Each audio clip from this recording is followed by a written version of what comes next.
Hello, everybody. Okay, we are waiting for Solomon A.D. He is not late in any way. It's just we are waiting for him. If anyone's late, is Joshua. So, let me see. You guys see all that static in the background? Massive amount of spiritual activity. I think that's better. Oh. Okay, so you can't turn your phone while live, so I have to keep it in this position. I'm going to show the altar rather than the logo. Boom. Okay, we got hearts. What's up? What's up? Hi. Hello, strange person with red hair. Who's this Asian person with red hair? Interesting. Maya supremacy. Okay.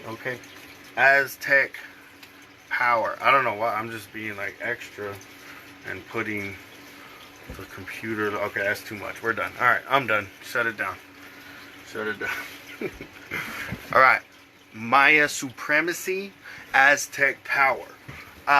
Really quick, let me give you a definition of Mesoamerica. So Mesoamerica is what we would today call Central America, okay? And then specifically these major indigenous empires, these pre-Christian, pre-European empires, largely consisted of the Aztecs and the Mayas.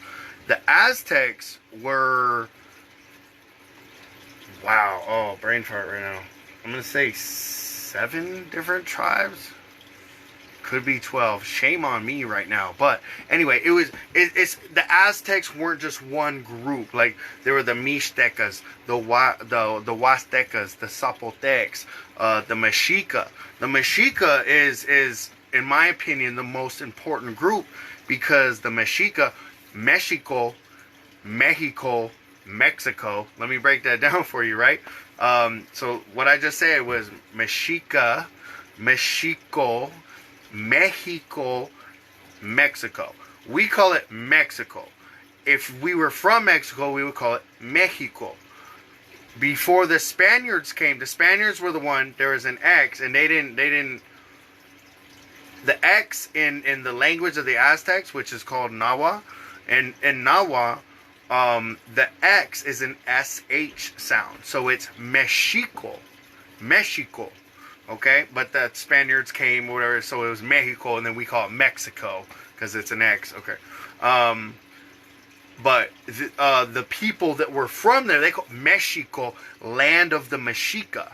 Okay? The Mexica, were the ruling tribe of the Aztecs. So anthropologists called all these different tribes that lived in what is now present-day Mexico, they called them the Aztecs, the Aztec people. But if you study it and if you break it down, it's comprised of multiple different tribes. So the Mexica were the ones that were ruling present-day Mexico City, which back then was called Tenochtitlan. Tenochtitlan, that's Mexico City. So the Aztecs ruled Tenochtitlan. Let me say this. Cortez came over. Everyone in school learned about this. We all know about this. Cortez came over, okay?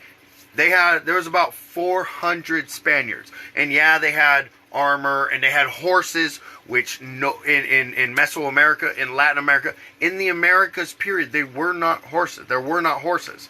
Horses came over from Asia and Europe. They were brought over here. The Aztecs had not invented the wheel. They didn't need a wheel, and the wheel didn't serve them any purpose because there wasn't like flat. It's mountainous and hilly and bumpy, and just They didn't do that. So there were certain things, people think like the Aztecs or the Mayas were not this advanced culture. Man, they had medicine, they had science, they had horticulture, they were engineers, they built aqueduct systems just like the Romans did. Everyone praises the Romans for the aqueducts, but no one talks about Mesoamerica and the things that the Aztecs and the Mayas did. I mean, like I said, we had scientists, astronomers, and then of course magicians and sorcerers and badass powerful spirits. I don't know if anyone has worked with the Norse pantheon or the Egyptian pantheon, but everyone's like, oh, the Aztecs, the Mayas, like, well, the Fae, okay, the fairies, like, dude, do not laugh at them. Do not. I know it sounds, the fairies. No, this is a real spiritual race. These are real spiritual entities. They have power. Black Dragon Paranormal's current theory. And remember, this is a theory. We're scientists. We're studying. We're learning.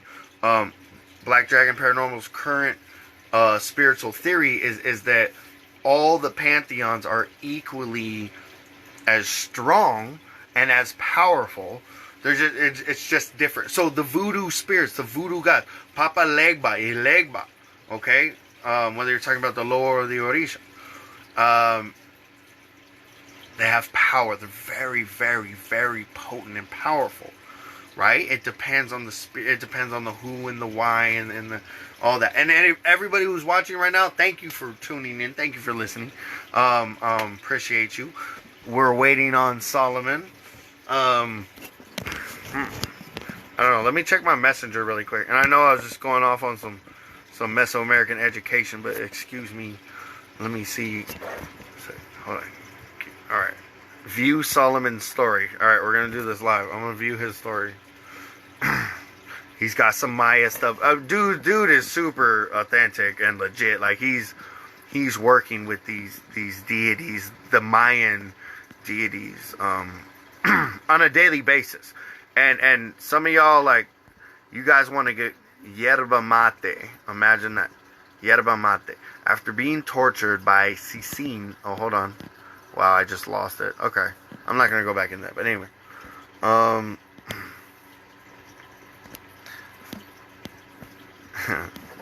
Trying to find my way. Oh, okay. So he's here.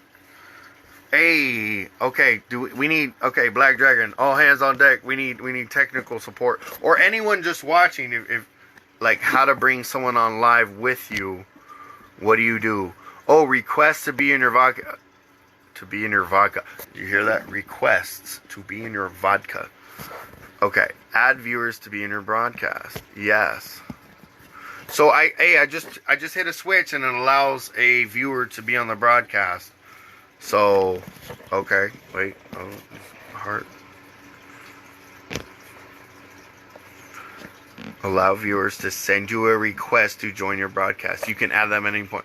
Hey, so I switched that on. It says that requests to be in the broadcast are a green light. But it says there's no viewers to invite yet. So, Solomon, I would imagine that there is something that you have to do on your end.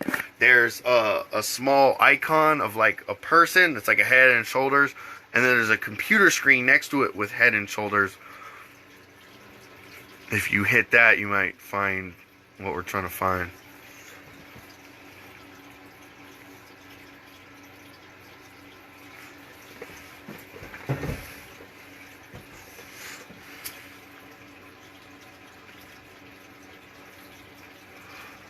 Nothing.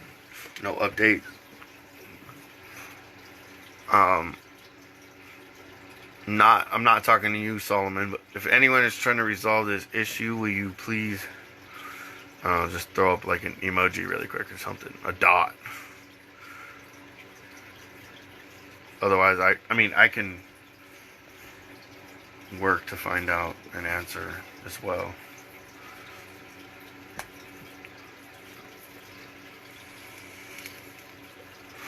Nothing. Okay.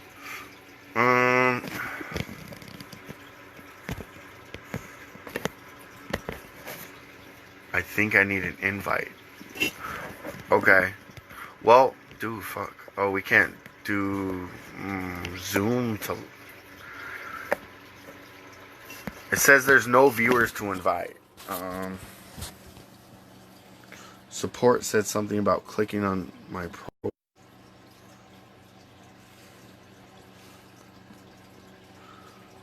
Oh, I got it. Hell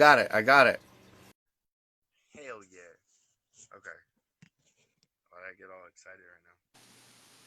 There we go. Can you hear me? Yes, sir. Okay. Let me make you bigger. I think if I do that, you'll see more of my They room. wouldn't even let me put my camera sideways. So your head is sideways Oh, right okay. now. There we go. Yeah. Okay. There we go. Let me see your shoulder real quick. Oh, the What? tat? Yes. It just stuck out. Stuck out. Yeah, that's the mark of Venom. Mark of Samael. Okay. Okay. Yeah. Elias, hi, welcome. Thank you for watching. No, I like the A. It caught my attention really quick. So Yeah, next month I'm getting some more work done. Like all on my right. I can tell you right quick. So I'm getting like my own rendition of the first pentacle of the sun on the bicep. It's going to okay. have so you know the first pentacle of the sun has Metatron on it. Okay. And I'm going to have him holding the John Dee's monad hieroglyphica. And there's going to be two like holy names of Allah there too. So it's like one of those kind of Solomonic style, like using all the traditions that correspond with like Solomonic tradition, but jam packed into one, like a chaos style pinnacle. And then I'm debating. I got ideas for the outer bicep, and then my forearm. I'm getting it with some sacred Mayan symbols. It's going to be a lot of like Itzamna and geometric patterns associated with like the breath of life that you find all over like Mayan temples and stuff. Can I ask you two kind of hard questions right off the bat? Sure, what's up? Okay. First question. If someone told you that you were doing Jew magic, what would you say to them? I mean, it kind of is, but I mean, it's kind of gone more than that because like. So, well, first of all, I'm sorry if my voice is a little high pitched because we just won the World Series and me and my whole family were like screaming downstairs. So, Washington Nationals just won the World Series and we are like, because I was born and raised in D.C. So, my mom and dad, they have their history in D.C. and stuff, and I love the city. It's my home. So, go Nats. Congratulations. Yeah. Seriously. But so like I guess the Jew thing, right? It's like like the pentacles and stuff really don't officially date historically until like I believe it's the Renaissance era. So if anything, they're more like Italian magic or like they're Renaissance era magic. Roman. No? Well, no, this is in the Renaissance. Well, it would be during Italian city-state eras. So it's not a unified Italy, but it's not like the Holy Roman Empire that we think of. Like Okay. like when you think of the consolidated Holy Roman Empire, it's there, but it's more like this is when like Milan and Tuscany are becoming a bit more prideful in their statehood. So that's like the era, and now give or take like 200 years in specific events, but this is like past the end of the Roman Empire. So this is yeah, it's not like what everybody thinks, like when it comes to like the hard historical evidence. But Right. can we assume that like ancient Kabbalists used these pentacles and stuff? We can assume so. So, and I wouldn't be like, I wouldn't be too upset. Like my approach, especially these days, is very, very balanced. I really don't have a problem with any current. I mean, I get pissed off at churches and shit all the time because they're just dicks. I mean, like I was so I have a degree in religious history, right? And I was listening to it was like there's this Christian theologian who was also giving a college seminar, and he was giving it on Plato. And Plato is heralded as being like one of the forefathers of Western thought and civilization. And a lot of people see him as like a predecessor to Christianity.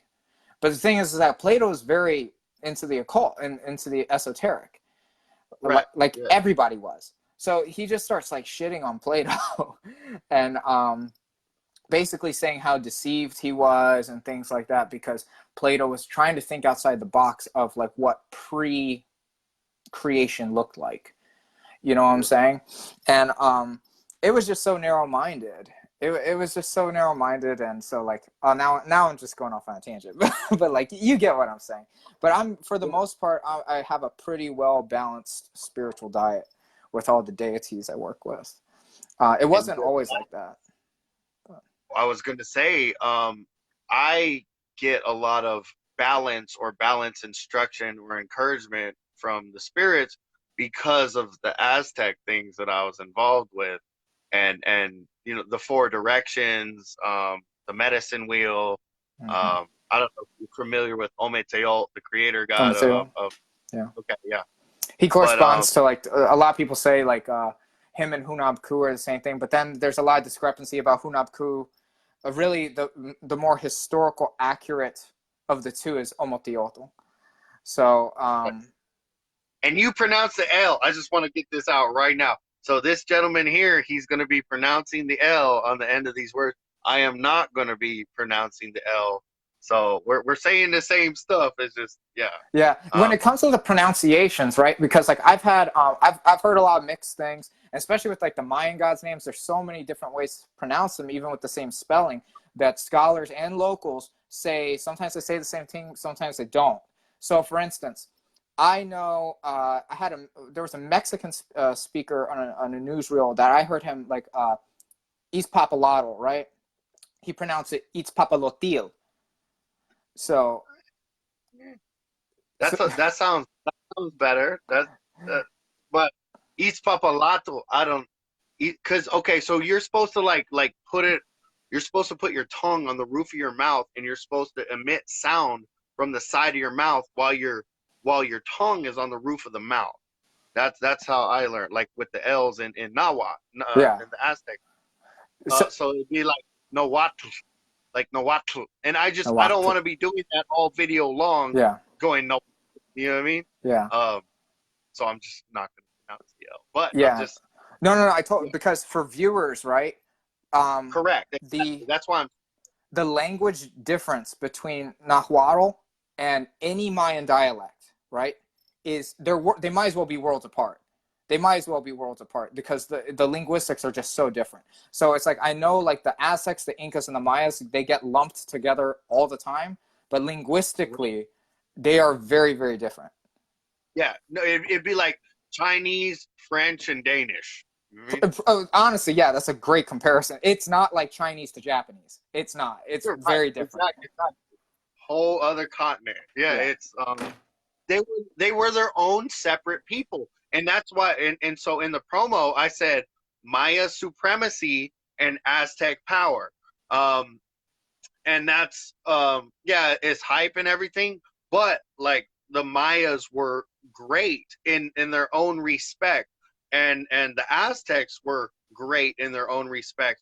Their spirituality, it's interconnected, and there's some similarities. Kulkulkan, Quetzalcoatl, which we will definitely get into. It's a feathered serpent. This was a man and who became a god, as far as where I'm coming from, and we'll definitely get into that. But just really quick. I heard you. The things you were saying in the beginning, like the spirits you've been working with and that you are working with, like, okay, so that sounds light, and there's an opinion and there's a stereotype on the left-hand path and in certain occult communities. And I know you've said publicly, I've been watching your videos, trying to like get to understand where you're coming from, who you are, and and thank you for your videos, by the way. They're great. They're really good. Oh, I thank know you. yeah, I know your channel's gonna grow for sure. You already have respect in the occult community. Everyone already knows who you are. I know you just recently started your channel, as did we. So it takes a while for those numbers to grow. But just anyway, I'm saying this man has his place, and he's speaking from a place of, I don't know, spiritual authority. Not that he's the boss of everybody, but he knows what he's talking about, and he's got his experience and knowledge. Um, so yeah, if someone told you, hey, you're doing Jew magic, like I just that's underserving. That'd be an underserving statement, right? You're not like lifting up the community. You're not shedding light on what spirituality actually is. I, Hmm. I think by someone saying that, like you're cheapening everything that we do and everything that we're about, Yeah. including themselves, including the person who said that. Because like Yeah. that I don't know. Well, you know, it's I like I know they would mean it in more of a like a derogatory way, but I'm gonna be honest. Like part of my magical journey was like discriminated against as a kid in Catholic school because I was one of only a handful of colored kids, Okay, same background, brother. and my mother is 100% indigenous. So like I looked really indito much more when I was a kid.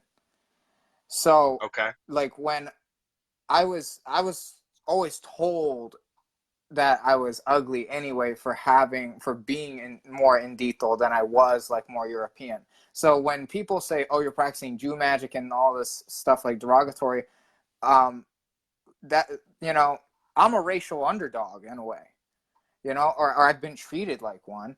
And when you say that about somebody else's people, well, I got respect for that people because they're racial underdogs in a way. And that means that's only circumstantially, because it's like if a bunch of Jews were having that discussion, right, about somebody else, maybe that person that they were talking about would be the underdog. So um, Right.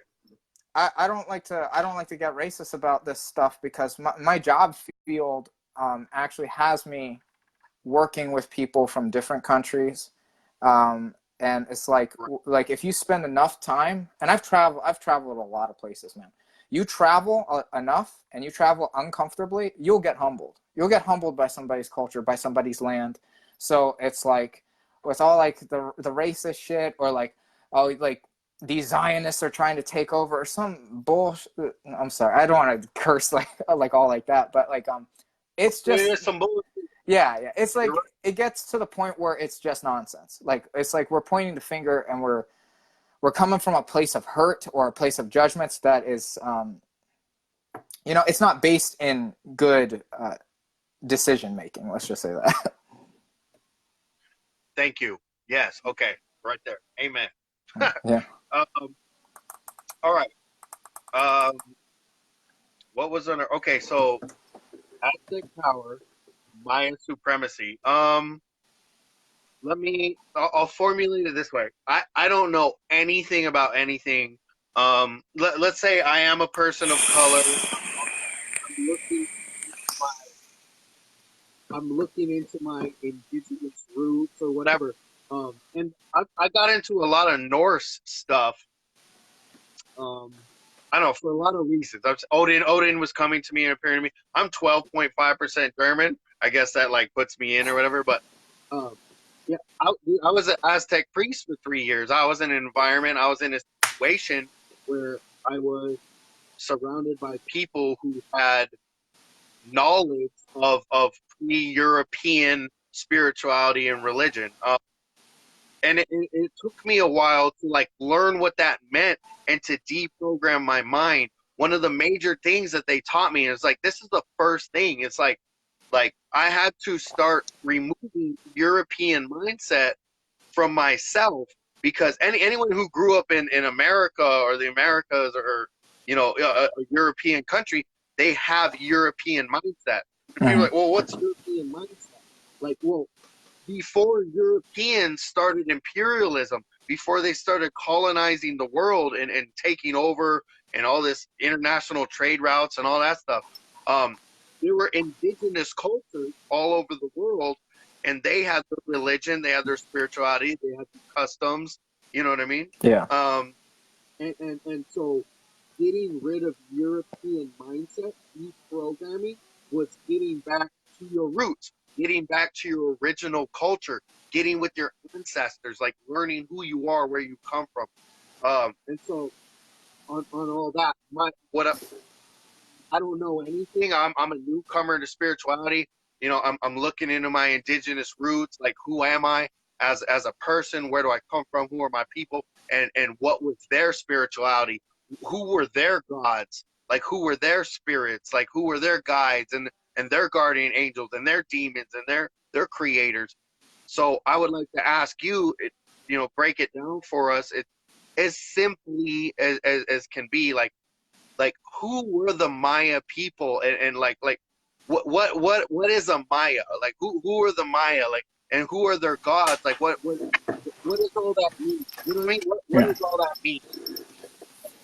Okay, so I'm going to answer all of these questions in the context of like, how can you make this functional for you? So like in a magical sense, how could you make this functional for you as a practitioner? So what you need to understand about the ancient Mayans, right, is that the Mayans as a civilization have about a time span of 8,500 years. That's how long their civilization was. America is how old? Like 250. So like put that, compare the timelines, right? The other Okay. thing that people have a big misconception of is that they believe that the Mayans were like this unified empire, which they were not. They were Right. they were more of a confederacy of city-states. Now they had certain spiritual beliefs that were very likened to each other, to the point where they could essentially schedule when they went to war with each other for spiritual reasons based upon the calendar. So they oftentimes, yeah, there's always war for necessity and resources, but there's primarily, the historical evidence shows that it was a war for the gods most of the time. So the thing is that we have 8,500 years of fluid history of power struggles. People, cities coming and cities going, in a very dense jungle with a bunch of city states, a lot of history, and you can't really summing up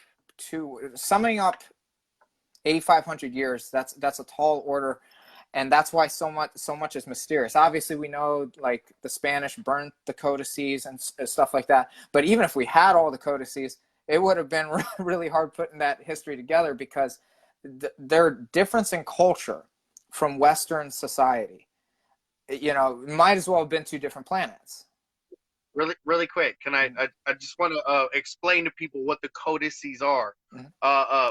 The Spaniards came over, and they documented. So these are priests, because the priests were the ones that did the scholarly things, and then the writings and everything.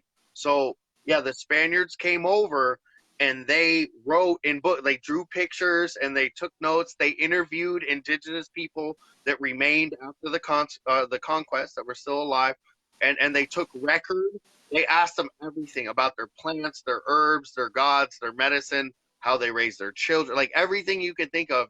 They took pretty good notes, but they did it from their perspective. They did it from a Christian, perspective, a Catholic perspective, and then from a European perspective. And they had to please the queen or the king when they were writing, so they had to write it a certain way. But yeah, those records, that's how we know of the indigenous people, the Maya, the Inca, the Aztec. So just so when people hear like codices, that's what like, all the information, 90% of the information we have on them, besides anthropological information, it's from the codices and from what the Spaniards told us. Yeah. So if we apply that 8,500 years with, okay, we don't have a lot of literature to go off of. There are a bunch of city states, lots of power struggles in and out.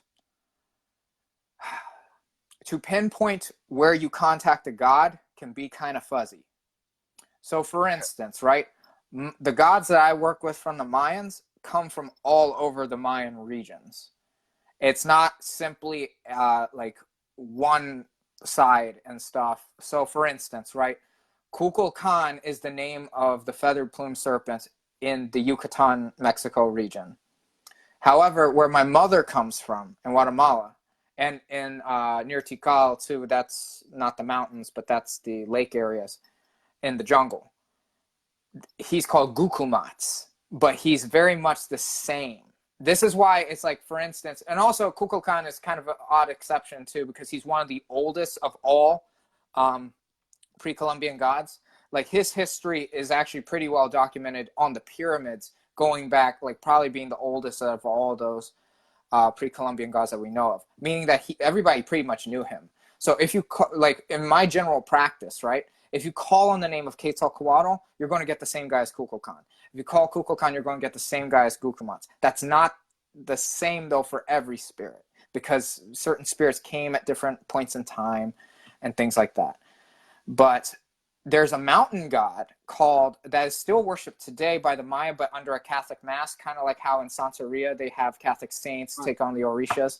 San Simon or Mashimon is actually Itzan Chantu'un, which is a mountain deity. He's kind of a trickster, but he's native to the mountain areas of Guatemala. Itzan, hold up, sorry, I'm taking notes because I'm learning from you. You know what I mean? I don't, like I said, I'm on the Aztec side, so this is good new information. So you said Mashimon or Itzan? Itzan Chan Tu'un. Tu'un. Mm. Oh, that's crazy. I got ITZANCHANTUAN. The last part's wrong, I know. Yeah, it's TUUN. Yeah. 95% correct. Anyway, I got. So, right, cool. But yeah, and he's different from Itzamna, which I made a post about him today. Itzamna is the actual creator god of the Maya. And that's a whole nother discussion about, we can talk about like how the understanding the cosmology was so much more, it was not as polarized as when you look at the Judeo-Christian paradigms. It was much more fluid to where they kind of understood that, you know, God is good, but God is evil too. You know, it was very well balanced because I'll just say, so Itzamna can also transform fluidly into Saizen, the chief Maya devil. He can also transform into essentially a primordial demon called Seven Macaw. And Saizen. Yeah, Saizen. So, and his name you can pronounce a number of ways. You can say Saizen, you can say Kizen, you can say Apuch is another name, or Apuach, or Yum Sumil. That's backwards. It's Cizin.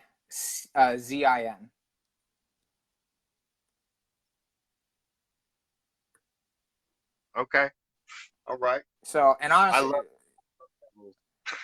I'm just, anyway. Saizen, I've had a hard day actually with Saizen. He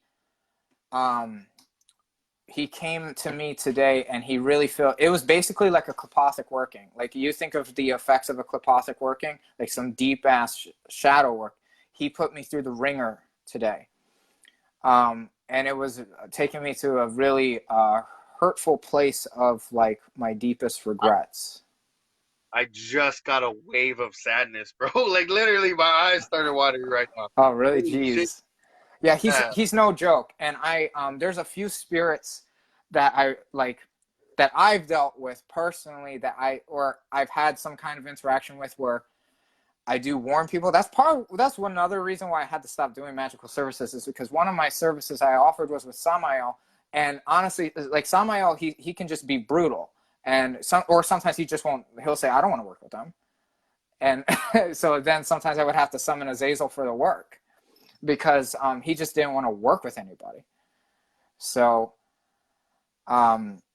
Saizen's another one of those devils that it doesn't matter who you have a relationship with, you have to work for a relationship with him. And I made a video about it recently. Ahriman's a similar kind of deity where, you know, you don't get any brownie points for like stuff you did before. So it's intense work with Saizen. He's no joke. He's manifesting some physical hurts here and there, like just little dings and stuff, but he is a serious spirit. He's one you got to be serious about. Yeah, okay, so I'm glad you brought that up. Black Dragon Paranormal is really big on telling people that this life everyone, and that like the things we're talking about and the things we're doing, this is definitely not for. I call it 1%er. I guess 1%er shit. It ain't the 99%.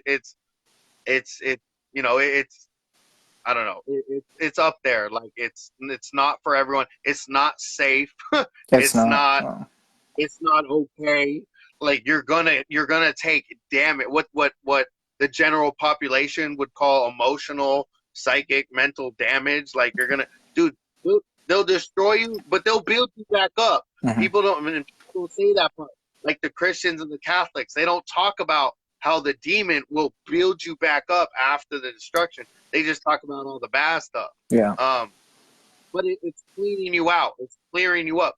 You're talking about shadow work. Anyone who doesn't know, shadow work is like the dark side of yourself, that deep, hidden, the repressed stuff, like the things that 99% of the world don't want to pull out of themselves and take an honest look at. It's healing. Healing is not this beautiful puppies and sunshine process. Like if you go through surgery, which is what it is, if you go through surgery, like that hurts. It's pain. Like, you know what I mean? Anyway. So, and honestly, that's the thing. Like if I wanted to chalk up my practice and like the basic belief structure, I would say it's very animist, because what my spirits have really gotten me to feel was things that, like when I was in shamanism, my mentor was trying to get me to see, but I was very young and dumb then, and I just didn't get it. But my spirits now are like getting me to feel the magic of everyday life, because there's magic happening all around us. There's magic happening to people that do not practice. For instance, right? So like shadow work and stuff. When you hear an inspirational story about like some athlete who had a terrible injury and they said he was never going to come back, and then he comes back and he wins the world championship, that's like that injury that kept him on the sidelines where he thought he was going to retire. That's the shadow work. And that's magic happening. And, you know, he never summoned a demon or anything like that. It's just, it's life happening, because the way that I see it and the way that the Maya saw it is that all of these gods are fundamental forces of nature that are at work in our universe, in our reality, whether we want to see it or not. And when you start to align yourself with these forces, you can have greater effect over the outcomes in your reality. But it's a very living kind of a practice that I have. Beautifully said, by the way. Like beautifully said. That is magic. And spirits. Spirits. No, so yeah, that's exactly like what magic is. Oh, that was insane. Yeah. Really quick, I want to shout out, thank you for everyone that's watching. Thank you so much. Yes, definitely. Okay, so the Mayas. So I was saying this earlier, before you came on, I was just kind of like talking about the Mayas and the Aztecs, and I was like, for the Aztecs, Cortez came over. He had 400 Spaniards, right? So there's 400 Spaniards. Yeah, they had guns, they had armor, and horses. Horses weren't seen in Mesoamerica, Central America before then, but it wasn't just 400 Spaniards did not take down the Aztec Empire. They had 200,000 Tlaxcalan Indians that came with them. Yeah. So it was 200,400. You know what I mean? There was a whole fiasco with taking Moctezuma hostage, and then basically making him a puppet. And then the whole spiritual thing, they thought Quetzalcoatl, so Kukulkan in the Mayan Mhm. culture, they thought Quetzalcoatl had come. Possibly this is like the resurrection of Jesus in their mind, like Mhm. Jesus just, Yeah. and so they let him in, and then it all went to hell from there. But but before they came, they made us sound like we were dumb savages and we were bloodthirsty. And I mean, okay, we were bloodthirsty, but it was the gods were the bloodthirsty ones. And we just obliged, dude. The Aztecs and the Mayans, their spirituality had the way I understand it, had no separation from daily No, it life. was Like not. there No. was no veil. Yeah, there was no veil. No. No, No. like It it's like what I said. the It's like my practice is it's a living practice. Theirs was much more so a living practice, and you can tell by the way that whatever little bit we have when you go spend time in communities. Because I've traveled back and forth between Mexico, Belize, and Guatemala, mostly Mexico, mostly southern Mexico. And when you spend some time in those regions, you find out that people they think differently. It's a little bit diluted today because we're in the modern age, but they think differently now, and they definitely thought differently back then. They're they lived in the realm of the gods. Obviously, like they did things like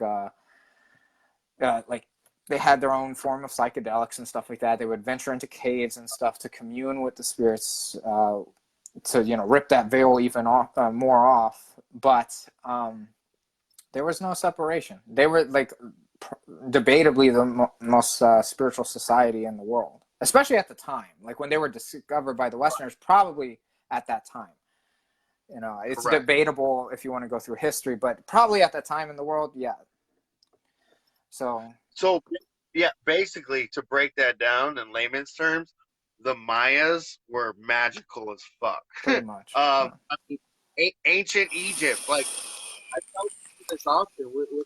Within the next couple generations, I'm seeing, I'm sensing like not only is the veil gonna just be damn near removed, but like everyone's gonna be doing magic. Magic is gonna be normal. It's gonna be this everyday thing. I imagine in ancient Egypt, when the kids would go to school, they would light incense, for thought, and or some entity, Mhm. like there would always be some type of veneration. There's statues, idols everywhere, Yeah, and the gods are alive and they're real. yeah, The Christian propaganda that they're just false wooden idols, that can't speak and can't hear, and that's not true.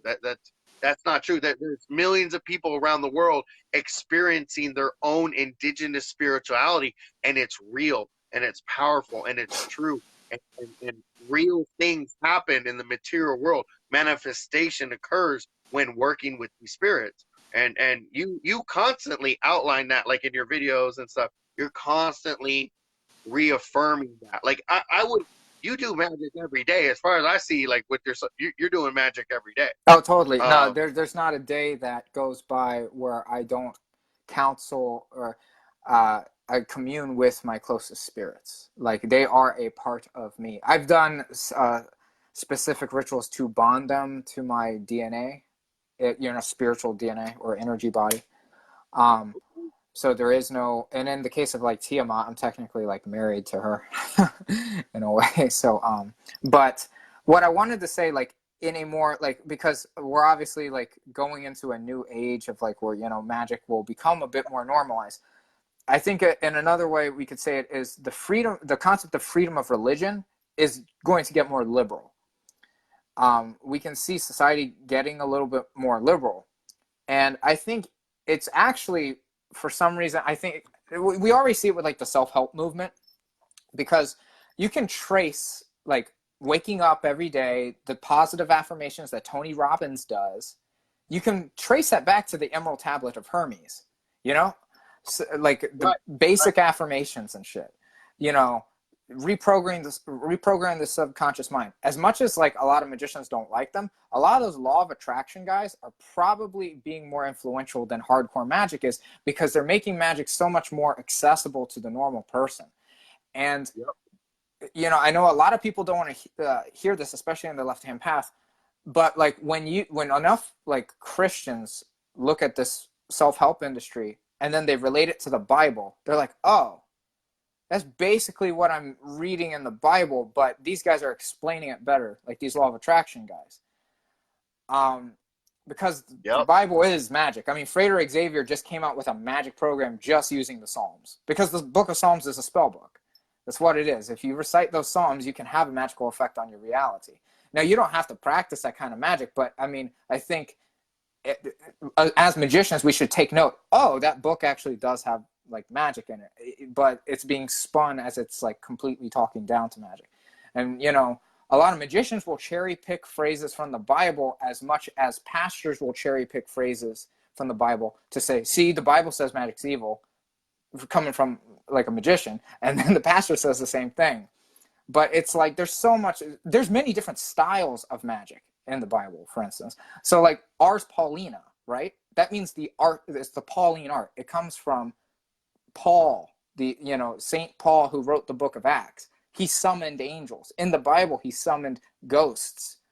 And the Pauline art actually traces itself back to the book of Acts and the groups of those early Christians that were roaming around the Holy Land and the southeastern part of Europe and Alexandria, Egypt.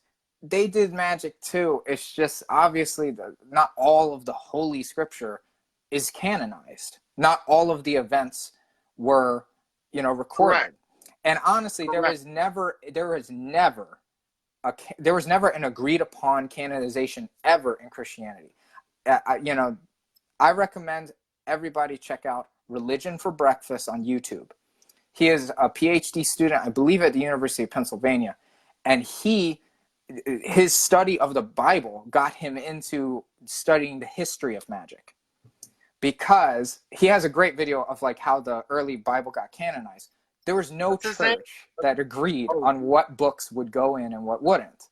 The earliest depictions, Religion for Breakfast. I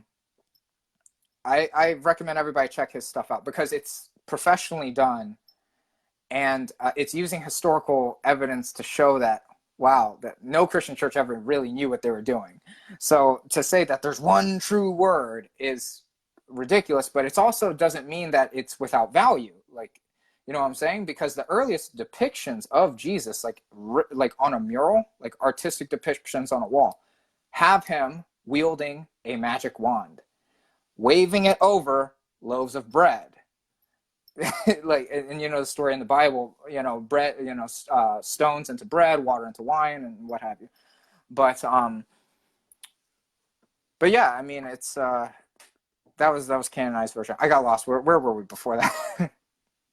No, you're good. Even though we're going down rabbit holes, like we are touching upon important information. No, this is really good. This is really good. But okay, so you said religion for breakfast. We did get into the Bible. Let's just bring it back to the. Okay, so the Mayans and the Aztecs, they were scientists, horticulturalists. They practiced medicine. They were engineers. They had aqueduct systems.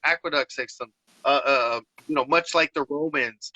They did mass irrigation projects.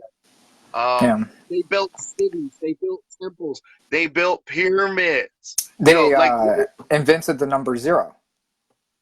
Yes, they invented the number 0. Now, yes. Historically, it is debated. Well, we do know that they definitely invented the number 0 here before any contact. Not the Indians from India. Yeah. The ancient Hindus, though, they do have a concept of 0. I'm not sure about the actual history, but it's debatable. But we know for sure that the ancient Mayans did have a concept of 0 before any European contact. There's even a special glyph of the number 0 whenever you look at ancient Mayan mathematics, which is kind of like a tally system. But the glyph itself looks like a turtle shell, which you can use them in Magick too. I'm experimenting with it. Wow. You're making my brain open up. Like my synapses are like around and like, yeah, no, and I like how you're taking it. But I would. This is for the viewers again. So this person here is Solomon. Is definitely advanced. And I'm anyway. This is definitely high level, experience magic that we're talking about here. And that's a good thing. That's a good thing. Is now okay. So what I was saying is that yeah, they try to make us out as savages and like illiterate, unintelligent, bloodthirsty. Like we have all these gods because we don't know who we really are, and we don't have the truth because we don't believe in Yahweh or Jehovah, and that's how we were painted. But really, like I said, we were very educated. Like I mean, a lot of discipline, a lot of rich, very rich, deep spirituality. Um, let me go off into this. You brought up war, and you said war was mostly for the gods.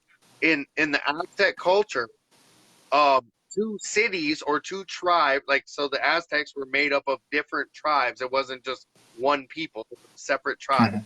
And yeah, they had their own governing, their own religious cults, and they followed different deities were their patrons of the Mhm. but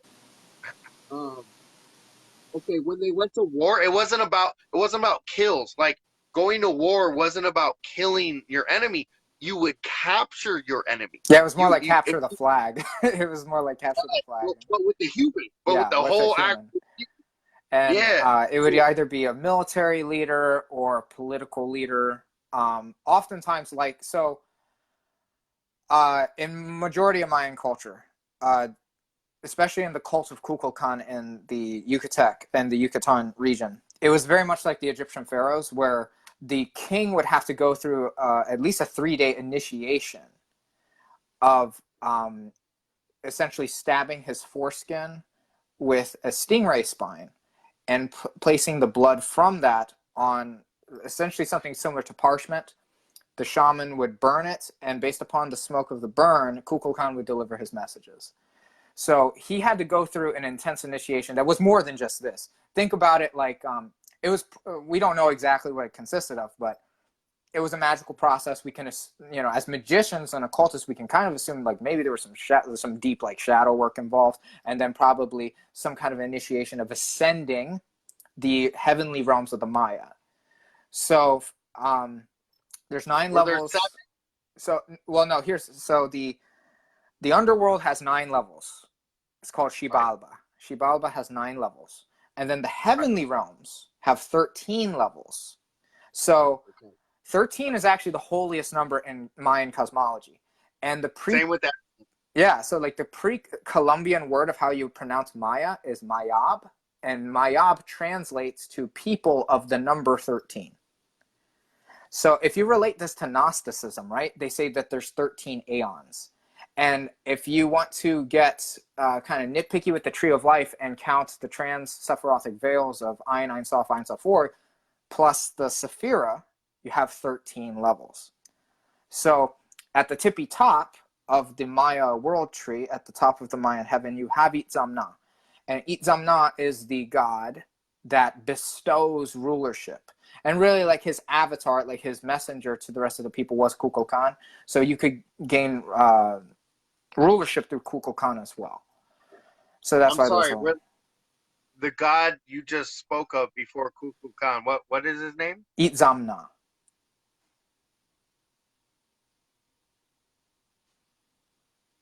And he bestows rulership. Yes.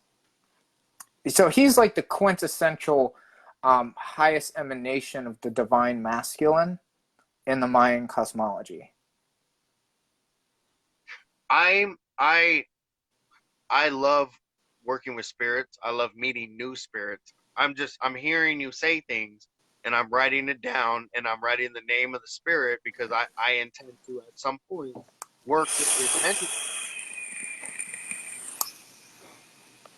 of the attributes that you're talking about. So I'm just, for the ambitious practitioner, like, yeah, like, whenever we put, like, press pause, write these things down, like, anyway, this is great. This is definitely, this is Yeah. good. I like the exposure to this other culture, and this, to me, it's a new pantheon. I've never worked with spirits, so this is a new pantheon, and yeah, Yeah. what I'm saying is people should be taking notes. That's what I'm saying. No problem. If you so like Izamna is a very friendly spirit. Anybody can go to him. He's a great guy. I really had to confide in him last night. Oh, I needed some real fatherly advice. So cuz like in my personal Holy Trinity, right? That my personal Holy Trinity is Samael, Tiamat, and Kukulkan. Because Samael would be like the divine father in a way, Tiamat's the divine mother, and Kukulkan is always a child archetype. So He's the Christ-like yes, figure. so he's Okay. like the holy child of my Trinity. However, like I mentioned, Samael is not a nice guy.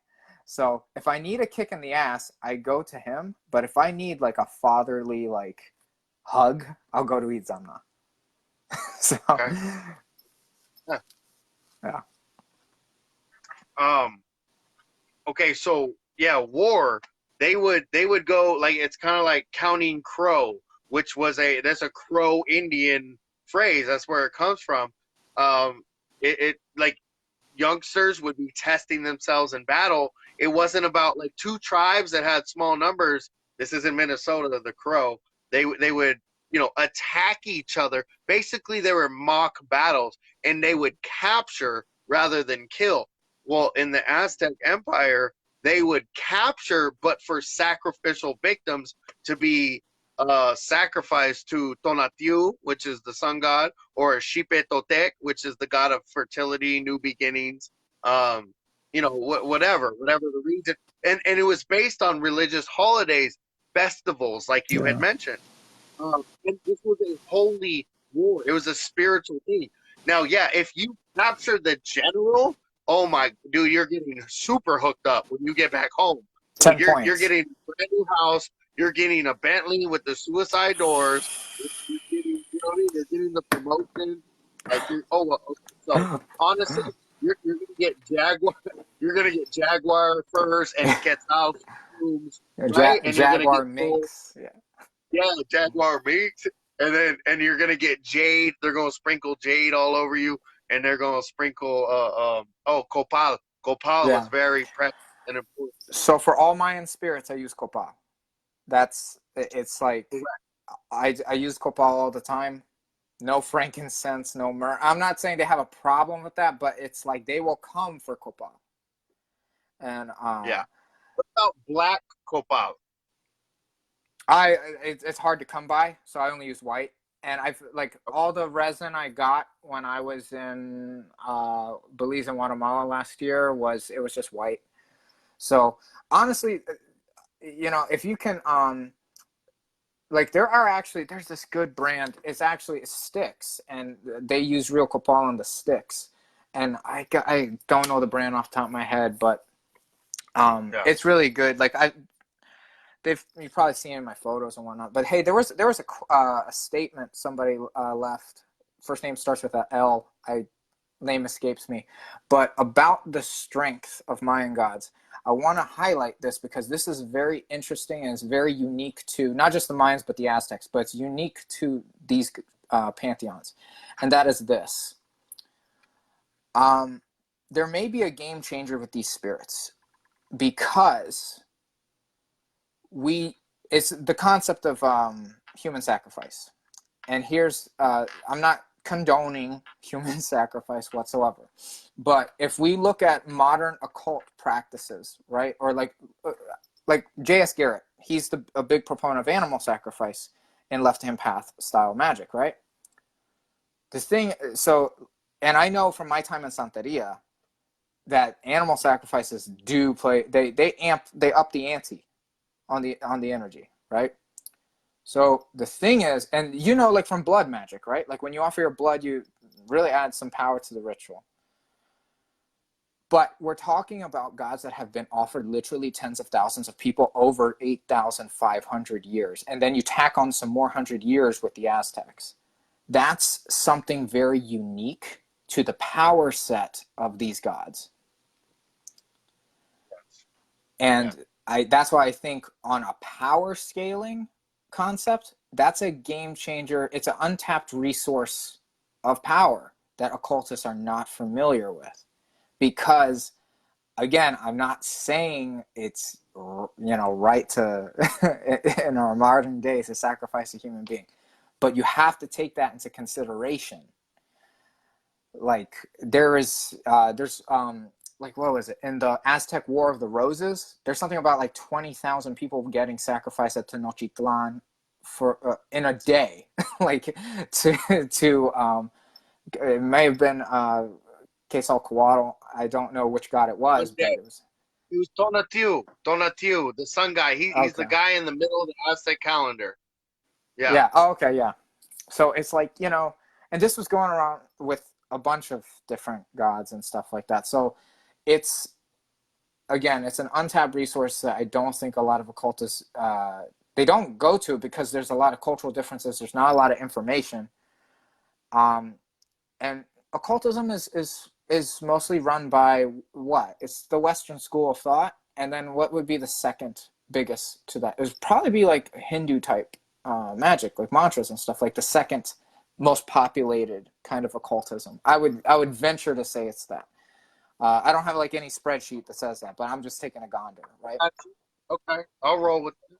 So, but the new world is very untapped. Very untapped. So I have a personal goal of bringing these gods back because it's also my heritage. It's my passion, and they look after me. They look after my family. My mother's got a very, very beautiful relationship with Astral, the Mayan moon goddess, and she's revealed some stuff to me about how she may be equal in power to Tiamat. And that's a really tall order because I've never met a spirit more powerful than Tiamat. I've never seen a spirit do what Tiamat does. Maybe on the physical realm, Kukulkan is a close second, like with physical manifestations.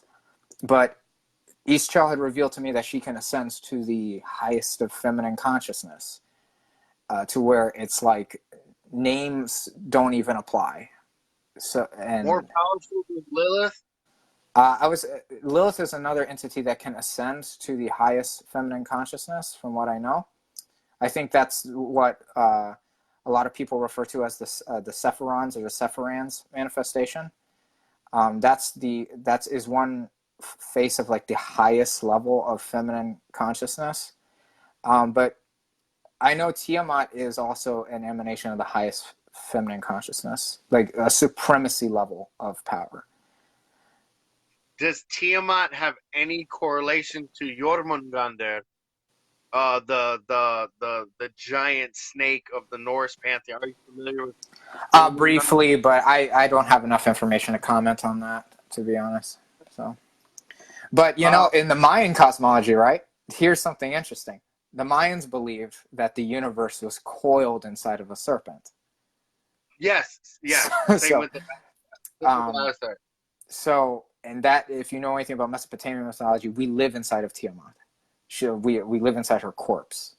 So, and I mean, she's still very much alive. So. Yes. Okay. Same thing. Sipakli is the name of this select, but it's a crocodile. Yes. It's a giant cosmic crocodile, and the name of the goddess and the name of the animal crocodile is the same. It's Sipakli. So. Okay, that's interesting because there's a crocodile demon in the Mayan pantheon called Zipacna. So you have Zipakli and Zipacna. I wrote that down.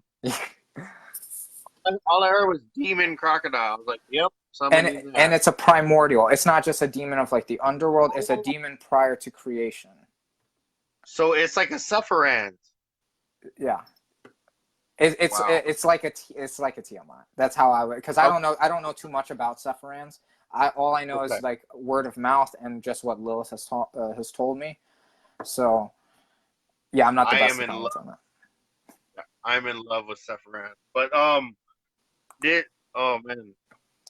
Okay. So, really quick, um, human sacrifice.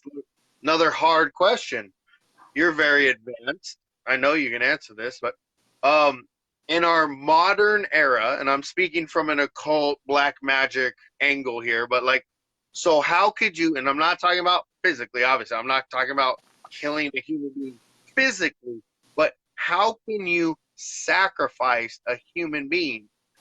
Like now, with your skills, like with my skills, like how would yeah? How would I do that? How Well, there's a simple way. There's a simple way to do it. It's not really the same thing, but like it would be very easy to do it with a curse. You just offer the curse target as the offering. I mean, I've done that before with curses. Now that wasn't with that was not with Mayan spirits. That was with Jinn and Samael and Forkor. But that's the easy way to do it. I don't practice human sacrifice, so like I don't know. I couldn't comment, but I could say like you know, doing animal sacrifices can be a very hard thing to get away with. I know it's very hard for the Santeria community around here. It can be very difficult. what's illegal? Yeah. So like, here's something that I was going. Well, no, I was told by Kukulkan Khan that would suffice. Just an idea. I'm not into animal cruelty whatsoever, but this is just an idea that was given to by a spirit. Was going to a pet store and getting like a beta fish and sacrificing that at the altar. But yeah, that's another like discrepancy I kind of do want to clear up, because I think a lot of people have, especially a lot of occultists, modern day occultists, right? Whether it's left hand or right hand, right? They have this wrong perception of. I've heard people say that a demon would never ask me to sacrifice an animal. Well, in the Santeria tradition, you never sacrifice your own blood. It's not like demonology whatsoever. Sacrificing your own Right. blood is a no-no. All they want is animals, and they want a copious amount, oftentimes. Like Chango, Yes. Chango takes nothing less than like 6 roosters or something like that. So yeah, it's like it's a completely different paradigm, and they see nothing wrong with it in their culture. Like, yeah. Right, because that's their culture. That's how they think. They don't think how another group thinks. Another group didn't come in and tell them how to think. They think how they think, and they do their thing, and their thing works for them. Yeah. Again, everyone is free to do what they want. Obviously, we're being very vocal about we're not trying to influence anyone in any direction. I would like to bring up this statement. Imagine a person practicing, it's going to be super simplistic.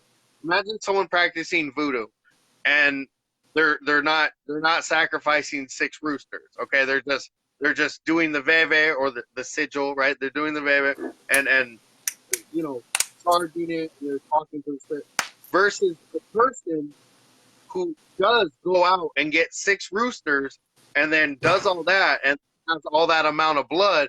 And you just said Chongo requires no less than 6. Put that together in your head. Yeah. Imagine the difference.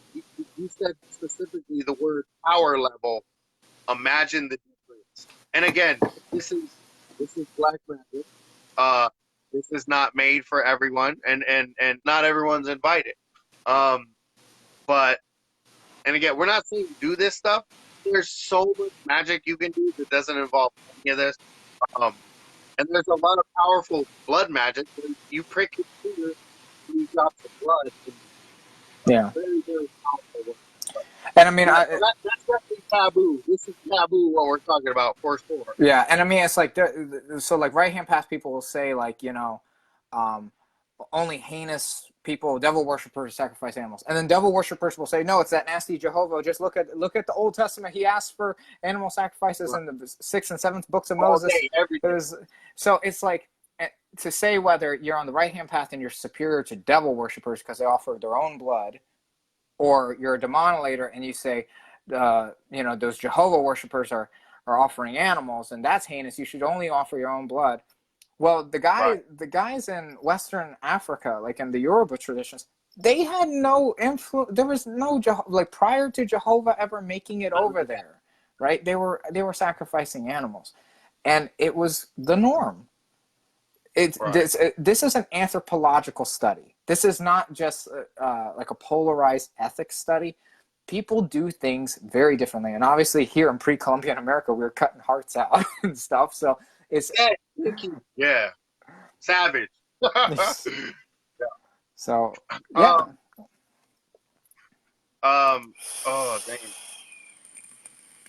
No, this is really good. This is a good conversation. Like, I don't know. People need to know this. There are Satanists, theistic Satanists. They believe in actual real Satan, and they do stuff with him, and they do where they summon him, and they have communion with him. And there's people like if certain people watch this, like, oh my God, that's horrifying, that's terrible, that's evil, da da da, and then Satan will no, don't ever sacrifice an animal. You should never sacrifice an animal. Or the people that they're learning with, or their coven, will be like, that is an absolute 100% no-no.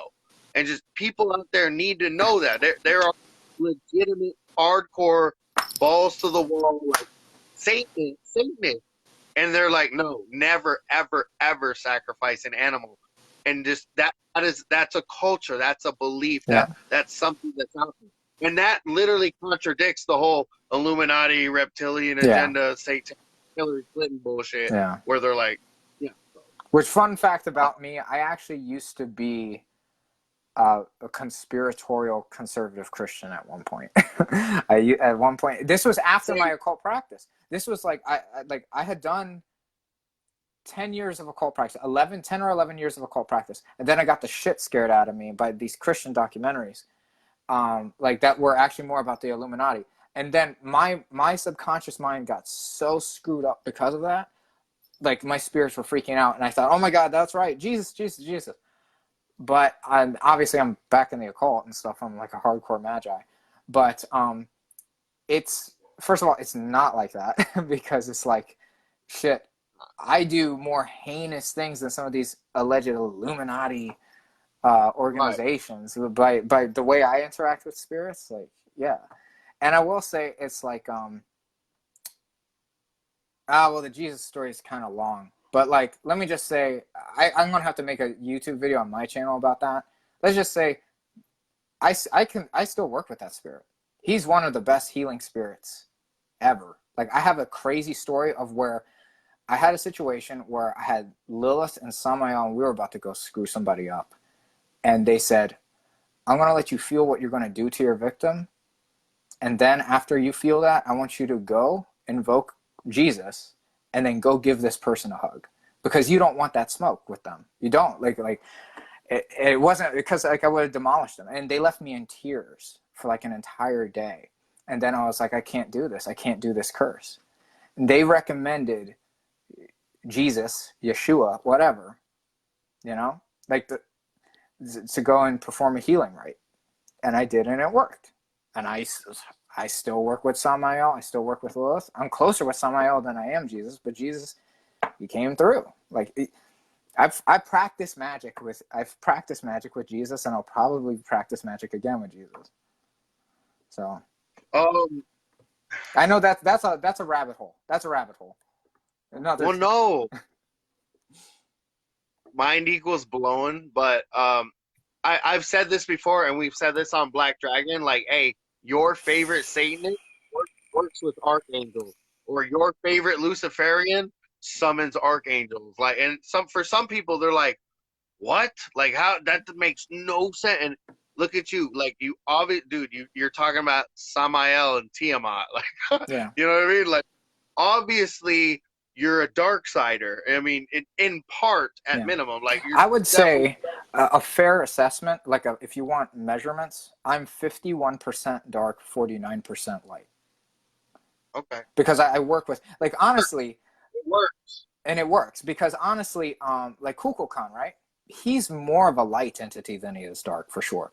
Right. Oh yeah.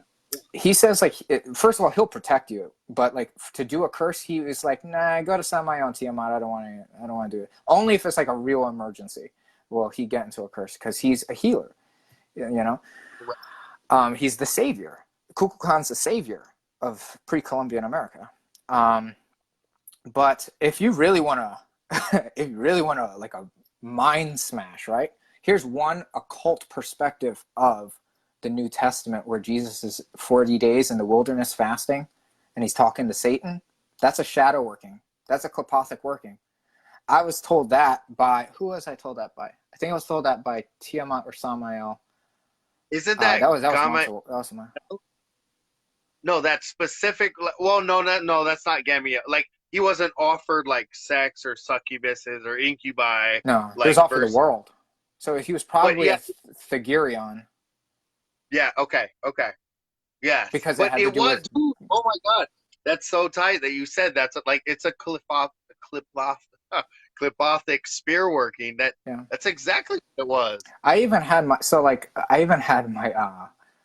I had somebody who's much more Christianized than me, and they hear my spiels all the time, and they were like, I was reading the Bible, and it was like Jesus was like having conversations with Satan and stuff. It wasn't like, it's not like how they paint it on like on Easter Sunday, for sure. No, in the book of Job, Satan rolls up into the throne room, and him and God have a conversation. Yeah. And they're like, like God can't have sin around him. God is so pure, he can't have evil around him. Oh, da da da da da da. Dude, Satan's in the throne room chilling, and they're having a conversation, and both of them are agreeing to curse the living fuck out of Job. Yeah. Like, and I want to make this clear.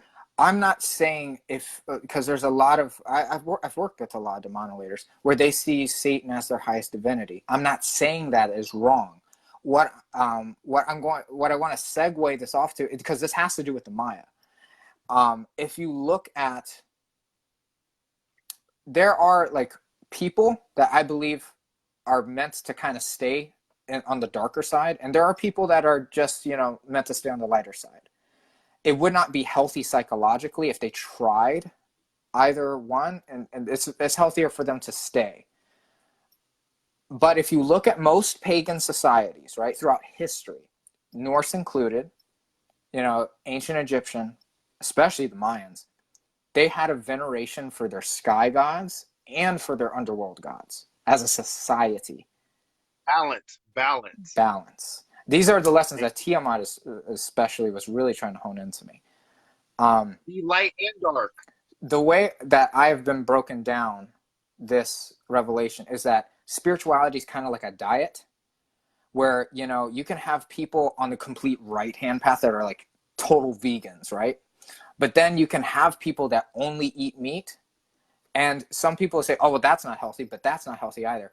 If you go to Switzerland, right, and in the Alps, there are people that eat nothing but like milk, cheese, and animal products, and they live to like 90. If you go to Southern California, the Seventh-day Adventists that are vegetarians, they have a lifespan of 92, of 90. So who's right or who's wrong? It's just like your own biology. People's custom-made biologies for the regions that they're in are very custom to their own. So, but for the vast majority of people, what is healthy, right? It's probably a well-balanced diet of fruits, vegetables, grains, and meat. If you look at most pagan societies, they are well-balanced in all of those different colors and not completely to the left or the right. So I think for most people, a well-balanced diet of dark forces and light forces would probably lead to higher ascent and better results. But, I've seen people in churches that would benefit from summoning some demons. For instance, right? There's this one guy who is, and the church kind of used him as like a model of like somebody that was suffering, and then they went to Jesus and his life was better. His life was not better whatsoever. He was still suicidal, and he would go to these youth, like young adult church meetings, trying to look for like a wife. And it's like he didn't really want to get married. he could not reconcile the sin of lust and trying to be a functioning human being. And it's like, you know, honestly, it would have done him better if he just like called up C-Tree and just got laid. Because Jesus ain't going to get you laid. Like, you know, it's like he just wanted to get laid. And I think that would have, because he was kind of, you know, he was chubby. He had low self-confidence. He never played sports and stuff like that. I think it honestly, for that guy, it would have been healthier for him to just kind of give the middle finger to the church and summon some demons and like go for what he wants in life. And then there's some people. Yeah. Yeah. Be happy. Yeah. And then there's some people who've really been, and I've been in this, like I've really, like I was told in a confession booth by a priest that God didn't love me. It is blasphemy can be very psychologically healthy, as the Temple of Set has shown, the Church of Satan has shown. It can be a very psychologically healthy thing. So there are some people. I've done right to blasphemy. I needed to do that. I actually got a funny story. So I was with a group. It was Easter Sunday this past spring, right? And the Saturday after Jesus is crucified, he goes to hell, right? We did a ritual with like our choice of whoever the Judeo-Christian devil was, celebrating Christ in hell. Essentially, it was a blasphemous rite. So I chose. You know, I'll choose my devil. I'm going to choose Lucifer. So I did the blasphemous rite with Lucifer on the Saturday where Christ is in hell. And then the next day I did a healing and banishing rite with Jesus. And like, because the banishing, the whole forgiven for your sins shit is just a banishing. It's just a cleansing, you know? It's just a smudging. Like that's what it is. And I still got, you know, it's like, I have a great relationship with both spirits. I probably have a better relationship with Jesus than I do Lucifer, because for me, that archetype, the Lucifer archetype, is already filled by Kukulkan for me. So I don't resonate too much with the Lucifer character, but Samael, this is how close I am to him. I got him branded on my skin forever. So, you know, that's my devil. Like my personal choice of devil is him and Sizen now, because so I got like two personal devils. So Ariman right here. But yeah, man, I got respect for anybody that's a heavy one.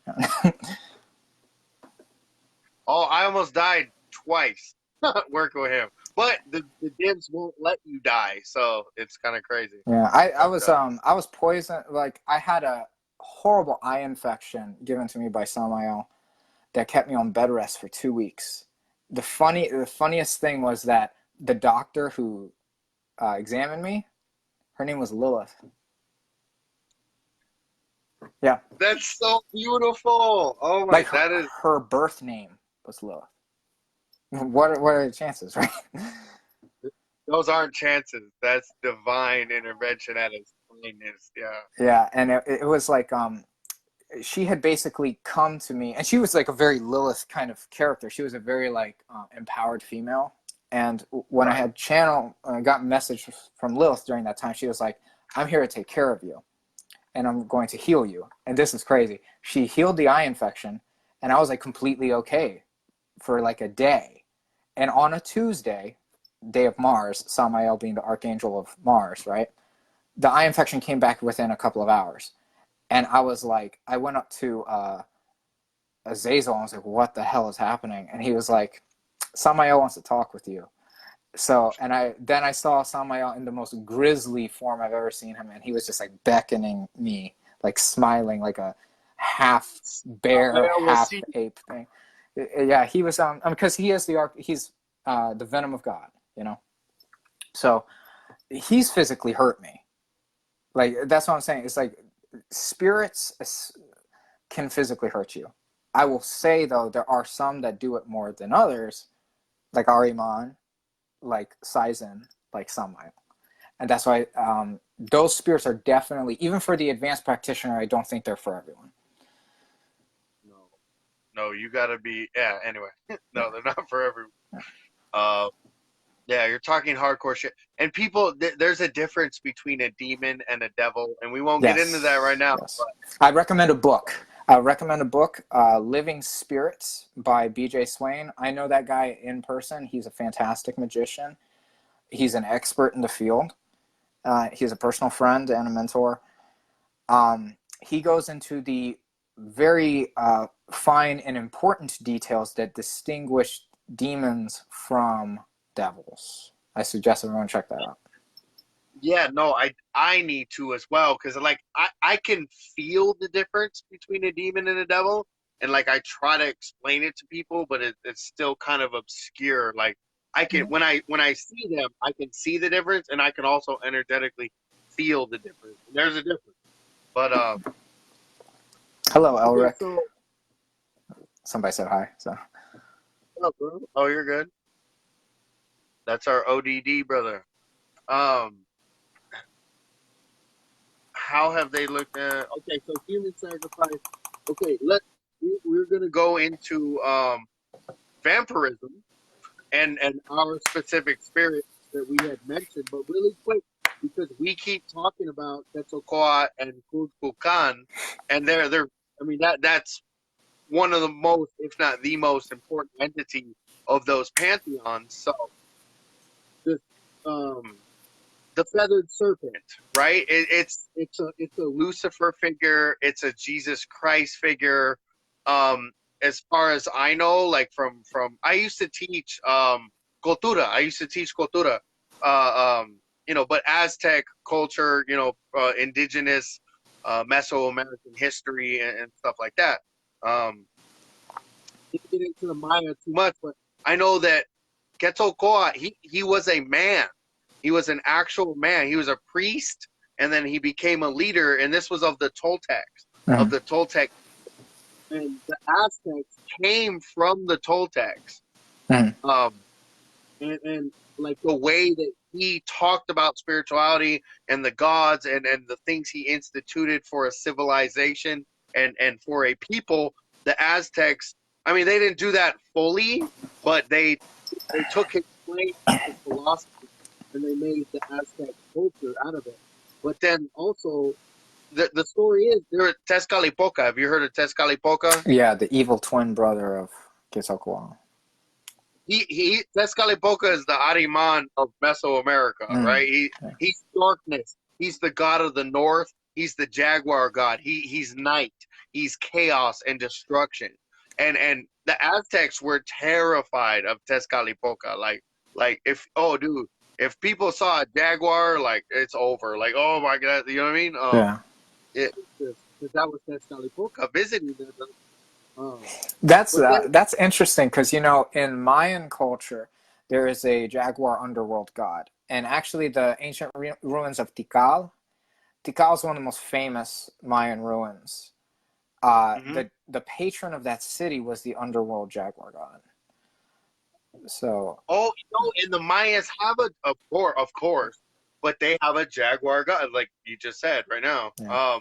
By the way, this is in my room. That's a big, that's permanently on the wall. That's the temple of Kukulkan at Chichen Itza. Yeah. Yes. So that's how devoted I am. I sleep underneath his temple every night. So. Okay. Hey, really quick. I need to use the restroom. Oh, no problem. I can talk to the audience in the meantime about like some just random Mayan god stuff. So, great. Okay. I'll be right back. Yeah. So as Josh was saying about Quetzalcoatl being like an actual person, in the Mayan cosmology, you have a similar mythology. There's several mythologies of Kukulkan. So there's different origin points. As a cultist, what we can think is that Kukulkan is probably a primordial intelligence. And how we know this is because the ancient book of the Popol Vuh, which is the creation myth, mentions Kukulkan, the feathered plume serpent, as being one of 13 creator gods creating the universe. And that would eventually create humanity. So there's a primordial consciousness to the feathered plume serpent. Now, this primordial consciousness, like any divinity, probably incarnated into some kind of physical form. You have that with Vishnu in the Hindu pantheon. You have that with the Holy Spirit and God, with Yeshua. You have that pretty much everywhere, divinities incarnating into prophets. So that is Kukulkan. I don't I posted something about Kukulkan actually in a group today, and somebody said that. Hold on, this question. Would you say most serpentine spirits are primordial in nature? Yes, I would. All originating from Tiamat, because Tiamat is another thing. Tiamat has children, of which basically all have some kind of serpentine nature, or some kind of, I would say, serpentine correspondence, because you do have some of those 11 monsters. They come in forms of scorpions or jackals or bulls even. So I would, yeah, because the universe is constantly being reaffirmed by different cultures of being encased in a serpent or some kind of reptile. Yeah, there's something primordial, pre-creation to the serpent symbology. But I posted something in a group of somebody basically, and I wondered this myself for the longest time. It's like, so is Kukulkan Lucifer? I would say Kukulkan is the light bringer archetype and savior archetype of the New World. So like a lot of demonolators can pretty much agree that Satan and Lucifer are not the same being. So Kukulkan is definitely not the same being as Lucifer, but they come from the same or a similar archetype. There's an intersection between archetypes in which Kukulkan grabs a little bit of that. But I don't believe that, even though Lucifer is kind of like a Promethean figure where he gives forbidden knowledge, I don't believe there's an iteration of him being a creator deity. Kukulkan has his hands in the creation of the universe and in the creation of human beings. So that is a key difference. And that's in the Popol Vuh. That's in the creation myth. So, yeah, that consciousness, yeah. And what I was saying while you're gone is that, you know, the legends of Quetzalcoatl being like an actual man. In the Mayan cosmology, in the creation myth, Kukulkan is one of the 13 gods that create the universe. So like the intelligence is primordial, but there are myths of him in the Maya, like incarnating, like as a human being. So, and you know, we've had that with the Christ figures. You have that with the forms of Vishnu and you have it with Horus. You have it with Hermes Trismegistus. You have it with the forms of Vishnu in India. So it's not a foreign concept by any means. Even though the Christians say they're the only ones. Yeah.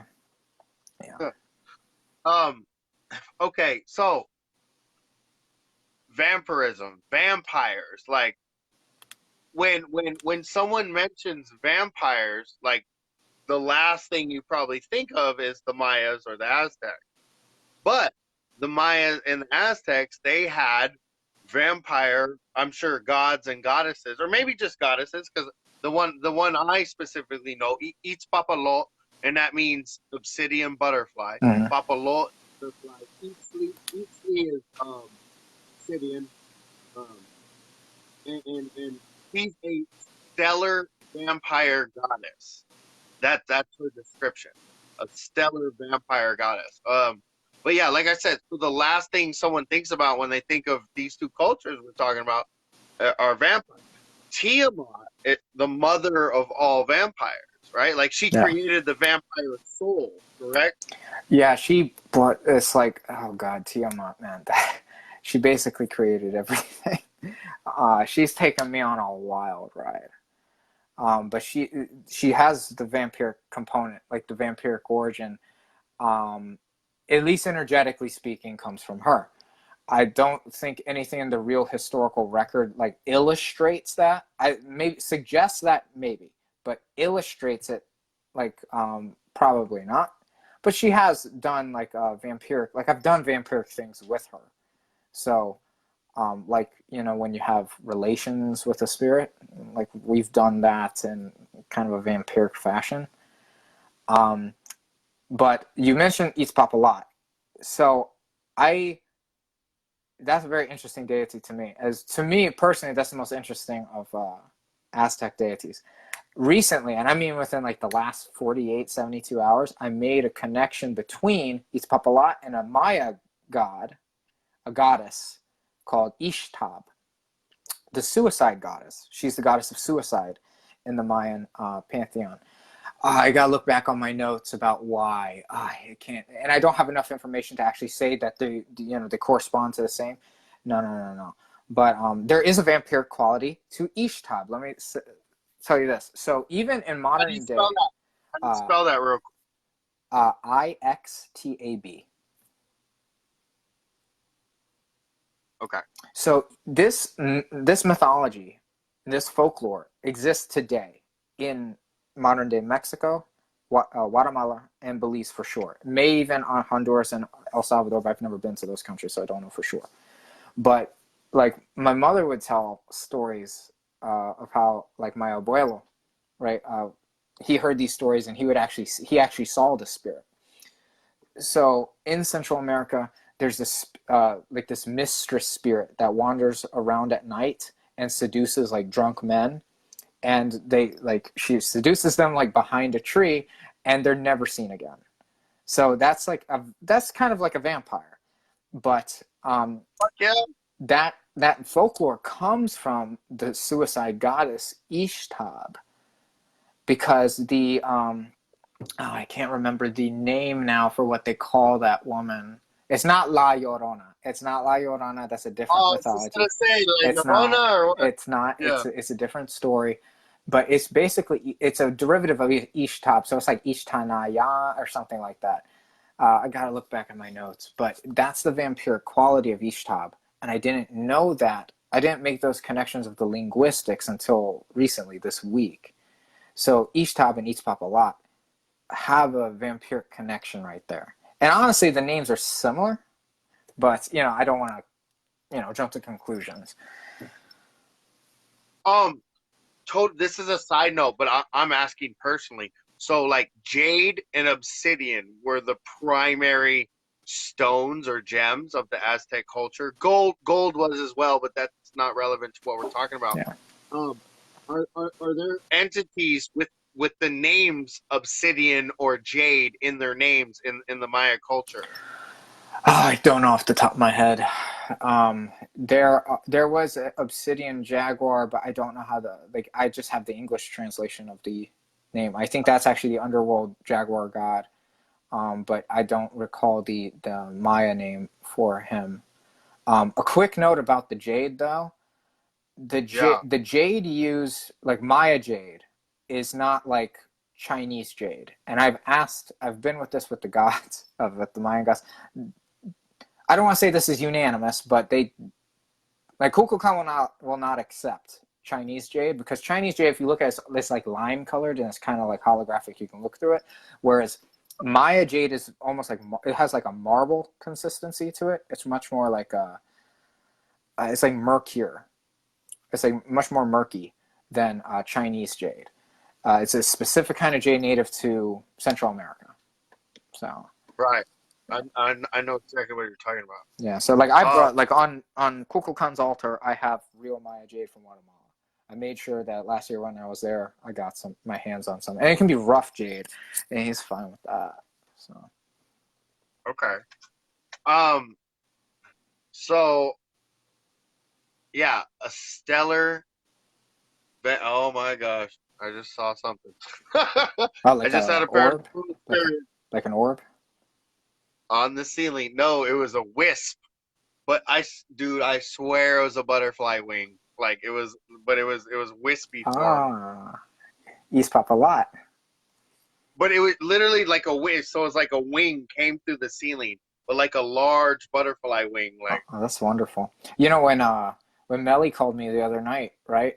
My room lights were like flashing on and off pretty much. It was crazy and we were talking about like Santa Muerte, we were talking about like Kukulkan, we were talking about Tiamat. So, spirits are all around here. I'm actually I'm very pleased of how people are responding to like the altar pics I've put up, especially of Ishel and Izamna. Like they can see the faces and stuff. And yes. Oh yeah. I'm very grateful for people taking notice. Like it means so. It's very personal to me, especially when it's something about a Maya god. People taking notice, because I know that these the names Ischel and Itzamna, they're not like trendy like Belial or Azazel or something like that. So like when my gods get noticed, it really touches my heart because they are of my heritage. The way I see it, they are my ancestors. And it's kind of funny because I don't do ancestral magic, but I've seen my abuela come through Ischel in a way. It's kind of weird. Where like, because she is all feminine consciousness, my abuela who's passed, I can connect to my abuela through Ischel. I can actually connect to my mother through Astral too, and my mother's alive, so she can. And I think you can do that with any kind of divine feminine entity, but for some reason, Ischel can be like a direct link to other people, like to other women. So, and Itzamna is the same thing because Itzamna appeared to me as my abuelo who has passed, and I was talking to my abuelo through Itzamna. So he is a gateway to all of masculine consciousness. Man, dude, you got a lot of good information. Intricate, like deep information. You know, definitely past surface level. What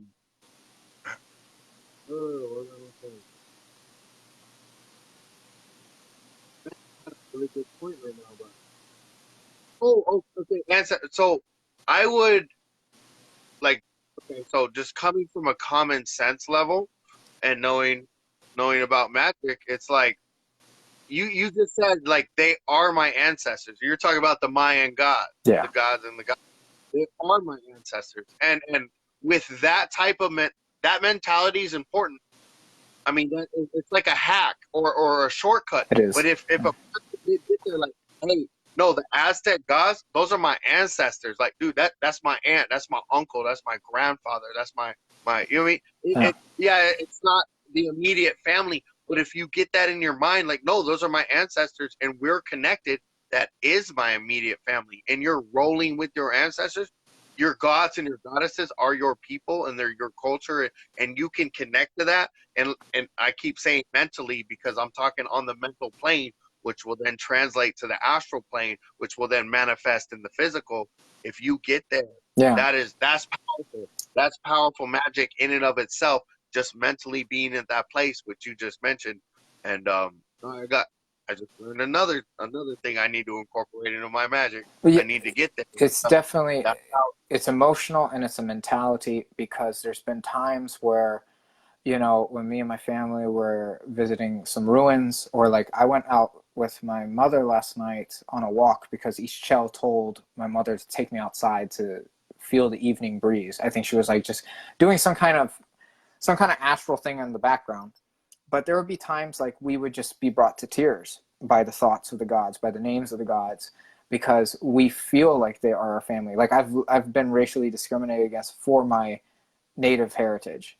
I've rebelled with my native heritage. I'll be like, I don't have to be ashamed of who I am. I think the gods heard that. I think the gods were like, okay, he's putting himself on the chopping block for us. You know, we're going to treat him well. That's why it's like, I cannot interact with Satan the same way that I would with Saizen. I'm not willing to sacrifice like effort and time and energy with another devil like I would with Saizen. I know he's dangerous, but I had to look at my notes. I looked at my notes real quick. The Maya devil. The Mayan devil. Okay. I know he's dangerous. I'm actually doing a big ritual tomorrow with 2 other people on Halloween, summoning Saizen, and where I'm going to try and undergo some possession, where I'm going to basically like dress up as Saizen. And the thing is I know he's dangerous, but he's my personal devil. Like Samael's too, but Samael is that's a different story. It's not by heritage; it's more by circumstance. But I feel like he's my crazy uncle or something. I don't know, something like that. But like he is a part of my family that I have to get to know. And I know he's not the most pleasant, but I just know I have to know him because that's my heritage. And I can't But also, say that for other spirits, you know. right. But also by you do okay, so I'm just thinking from an outsider's perspective. They're like, why the hell would someone want to work with an entity that's unpleasant? Like, why would I do that? Like, so obviously this is a person here who's interested in challenging themselves, like do the shadow work, that deep inner working and transformation. Uh, people think that people who do dark arts, like, I don't know what they think, but like we're just a bunch of weirdos, like worshiping devils all day long and like writing 666 all over the wall in blood and Mhm. shit. Whatever they think, like eating babies and all that dumb shit Yeah. that they talk about, and it's like, no, like this is beautiful. This is inner work. This is self. Like okay, so someone spends $300 a week on counseling. Well, we'll just summon the demon. You know what I mean? And we'll get it right. Yeah, no, for sure. I get more out of working with the spirits than I do. And you know, sometimes it will come in the form of counseling. Like I don't rule out working with other magicians. But it's like the spirits got to lead me to them, or like I got to trust them. You know, I don't work with all magicians, and yeah, I pay magicians because it's like shit. You know, man's got to eat, woman's got to eat. So I work with other magicians all the time. Oftentimes, the spirits, because who is most receptive to spirits? Other magicians. So a message may come through one of them. But it's like majority, like well, I don't want to say the majority of it. I don't shy away from the shadow work and stuff and all the alchemy, but I don't get wrapped up in it. You know what I'm saying? Like I do practical magic. I do magic because Tiamat and like the Kukulkan, right? He's got this ritual called the Ritual of the Four Winds that he channeled to me, and that's the four cornerstones of life, which is love, wealth, wisdom, and power. Like worldly power, and also like self-confidence and like just like self-empowerment. But like, Wait, the four wins? yeah, the four winds, because like because Can we kids. publish that? Can we write that up and do like a PDF and publish that? Yeah, sure. Like I got it. Let's I was just channeled this like a few days ago, so like I'm still like fine tuning it. But I did it on the new moon. I did it on Sunday during the new moon. Was it Sunday? Yeah, it was whenever the new moon was. So I would very much. I'm super interested in that. By the way, okay. that definitely perked me up for all kind of reasons. But okay. But like the spirits have always told me that that we want you to be we want you to have the love that you desire, the wealth that you deserve, and the wisdom to lead and the power to do what you want in this world. We're talking about Malkuth, like the physical world. So Right. like it's not like a gluttonous like gangsters and hoes shit, but it's like it's not like fuck bitches get money kind of shit, but it's like they don't like, okay, like especially like Samael. Well, Tiamat too. She wants to slap some people that are like in their basements, like getting all emo and shit. And I don't like talking. I don't like talking bad about people, but like they have been pretty vocal about it. No, because it's victim mindset. It's victim mindset. It's poor me. It's self pity and that stuff. Like a healthy that those things have no place in a healthy person. And if a person is engaging in negative accruement of energy and just negative vibes and down on themselves and beating themselves up, you're putting out your own flame. You're stomping on your own spirit. Like what the fuck? Yeah. And that should be said out loud. That's not okay. That's not cool. You should raise yourself up. You should lift yourself up. You should rise and ascend. And your flame, your fire should burn bright at all times because you deserve that. And because, like, dude, that's just like the role of creation. Like, dude, light your fire, shine your flame. You know what I mean? Shine your light.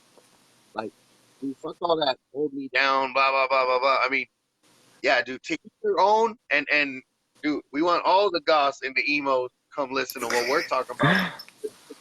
We got solutions and we have answers and we know some things and we can help some people in a major way. we could shift the world if enough people get on our train. You know what I mean? Yeah, and that's a personal goal of mine, is that I would like to teach more people about practical magic. And now I'm not like affluent in like all these courses and whatnot, but like what I can teach someone to do is how to find their personal pantheon and have a very connected relationship with the spirits that they really want to love. And in turn, that spirit's going to take you on a journey of, you know, there'll be ups and downs, but like there's practical benefits. Like, you know, you'll be more confident, you'll manifest money, you'll manifest the love you want, all that good jazz. Like that comes, you know, in my practice, it comes from my intimate relationships with the spirit. It's not like a whole bunch of techniques and shit. Let me back you up. I would like to back you up on something you're kind of saying. You earlier you're like, well, I'm not coming from a place of gluttony or greed or da da da. And I work very closely with Mammon. Mammon is one of my spirits, and I have dreams and goals and plans. I mean, written out plans with the baby steps included, real plans of generating and creating wealth and a legacy and a name and I'll stop there. I want wealth. People should have wealth because I want to do what I want when I want. We want to travel all over the world. We want to study different spiritual systems, different magic systems. We want to meet spirits from all over the world. We want to interact with spirits from all over the world. We want to research. We want to learn. We want like the top of the line, most high-tech equipment. We have innovations that we have inventions that we would like to create, combining technologies and making new technology to better interact with, see spirits, prove their existence. And we would like to educate the world. We would like to spiritually advance whoever's willing to do it. You know what I mean? Mm-hmm. There's operation costs. Yes, I want to do this for a living. I want to get paid to do this because the things I'm putting out there, the value, like there's enough value there to where, you know, monetary compensation comes with that. Dude, this is America. This is capitalism. This is enterprise. This is like, there's nothing wrong with that. And if you don't like what we're saying, if you don't like the fact that we've spent the time and the hard work learning about this stuff, and honestly, this is black magic. This is the dark arts. Like, our lives are on the line. Like, our lives are on the line. Like, fuck you for saying that's not worth it. Like we're not strictly like light healers. Like, there's a lot more to us than that, and we're diving in some deep dark waters with some monsters. And like, forgive me for wanting a nickel for that. My bad. Yep. Yeah, because like if you look at like what we've had, like what people like us have had to do, we have a specialty. It's a very special skill set that not everyone has and not everyone can have. And a lot of times it's come with a lot of research. It's come with a lot of hours put in the practice. So it's just it's an energy exchange. And it's like, when I was in the business, right, I never felt good about charging like an exorbitant amount. And when I was growing up in like the Latino witchcraft community and Santeria community, you would have people that, you know, they could do shit, but they weren't charlatans, that's what I'm saying, but they would charge like way too fucking much and shit like that. And they would have like literally lines of people of like, you know, people from poor communities lined about the Botanica, lined outside the store. And they would just roll in there like fucking Conor McGregor and act like they're the shit. That was abuse of power. But I mean, just some energy exchange for some services and stuff, you know, that's warranted. And you know, there's nothing wrong with black magicians going for what they want. And Samael, and he's screaming at me right now because he really wants this message out there. He is tired because he is the will. He is the I am. And he is so tired of people, especially in the dark arts, saying, and I don't condone everything that, you know, he says. I wouldn't do everything that he says. But like, for instance, like love spells, right? he's like, if you want it, you go and get it. If you want her or him, you tie her up in a knot and you just keep going and stuff. Now, that doesn't mean, though, it's going to pay off. It doesn't mean it's going to work. You know what I'm saying? Yeah, consequences. There's consequences. So, because like the way Tiamat broke it down to me today about what he was saying, she was saying what he's saying is very Aries and Scorpio based. And if you think about the sign of Aries, they jump into action with full force, but it does not mean that that force will be enough to penetrate and break down the whatever the objective is. So like when you do a love spell, for instance, it's, you may get like, you'll get energy thrown that way, but will you get the exact manifestation of what your expectations were? Like, maybe, maybe not. That's why it's like what he would be suggesting is like, you just keep doing love spells and love spells, but like maybe like a year down the road, you're still doing love spells for this person and they're like just barely budging, and it ain't worth it. Because that's a very Aries mindset. That's a very Scorpio mindset, but it's not healthy. So it's like, you know, do I don't recommend, let me just say this. I've done love spells before, right? I think it's much better bang for your buck for you just to do like a general love spell for yourself, or like to open up yeah, avenue for things to come to you rather than specific target. yeah, because like when you get really specific, it's just complicated, man. It just gets complicated. You make it complicated when you try to make it specific. When you get more broad, you make things simple. But you know, he is adamant about like, well, if you want it, you go and get it. What's this whole like, you know, feeling bad about doing? Like, he's pissed off about like people feeling bad about doing money spells, people feeling bad about doing love spells, people like literally like he's down for like enslaving somebody through manipulation, magic, and stuff. But that's Samael. He is the adversary. That is what he is supposed to do. That is what he is going to say. That is, you know, that is his. He has his own biases, and that's fine because he is a force of nature that is supposed to be that. So somebody just commented. They said, "Do it and see what happens." that is a hilarious comment because basically what they're saying, like put it in gangster terms, like you just fucking fire off and oh well, you know what I mean? Like whatever happens, happens. And that's what Samael's saying. Like, man, let that shit fly. Like, yeah, just let it fly. Yeah, and that's what he is. It's gangster shit. That's like what he does. Like when you think of like a really rough individual, that's him. He's very unapologetic. He is not gentle whatsoever. Right.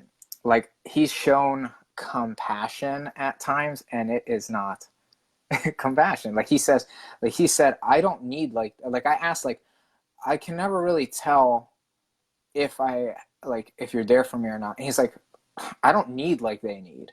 I'm like, and I was citing people like Lilith and Azazel even. And I was like, because I can tell like Azazel's had my back and stuff like that. And he's like, comfort me and stuff. And he's like, I don't need like they need. I don't need like you need.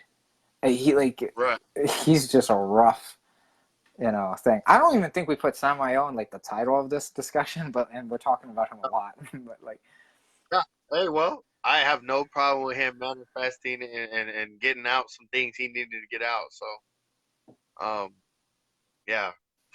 Oh, what else? Okay, so.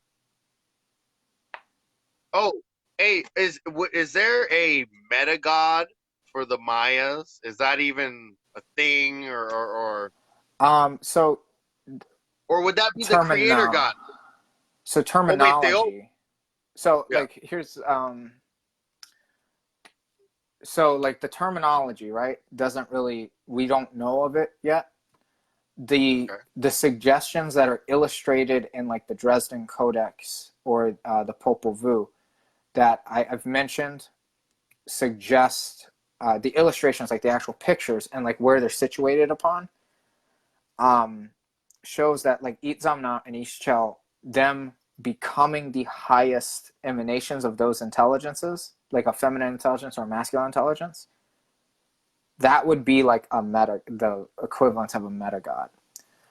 Now there is a version of that where they combine, right? The alchemical marriage, or like in Mesopotamian mythology, where Tiamat and Apsu, they intermix their waters, and it becomes essentially male and female, yin and yang type shit.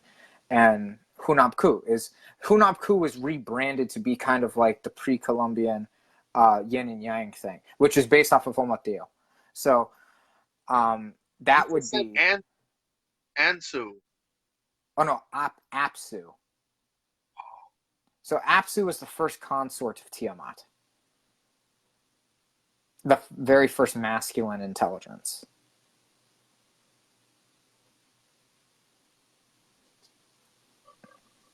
Okay. Okay. So Ansu just came to Black Dragon a little while ago, and we looked up that name. I didn't know that name. I looked up Ansu, and it's this like it's a cobra, giant cobra from the Egyptian pantheon. Oh, okay. But it's a serpent. And it's an underworld deity as well. I'm pretty sure. But anyway, sorry. Okay. But yeah, like I guess that's like the unknowable God is when the supreme masculine intelligence intermixed with the supreme feminine intelligence. But like a meta god, right? So you could say that Saizen is the meta god of all of the lords of Xibalba, because he is. That's when you combine all of the lords of like all the devils of the Mayan pantheon. They will make Saizen. And there's a certain form of Saizen too that it makes. So he is like, yeah, he's like the meta god of that. But like, just like Tiamat in a way is kind of like a meta god. Again, it's like Tiamat's really, really strange, and it's hard to argue with her. I got stories about just like how powerful she is. She's powerful in disturbing ways, like really disturbing ways. Give me one brief example, because that sounds interesting.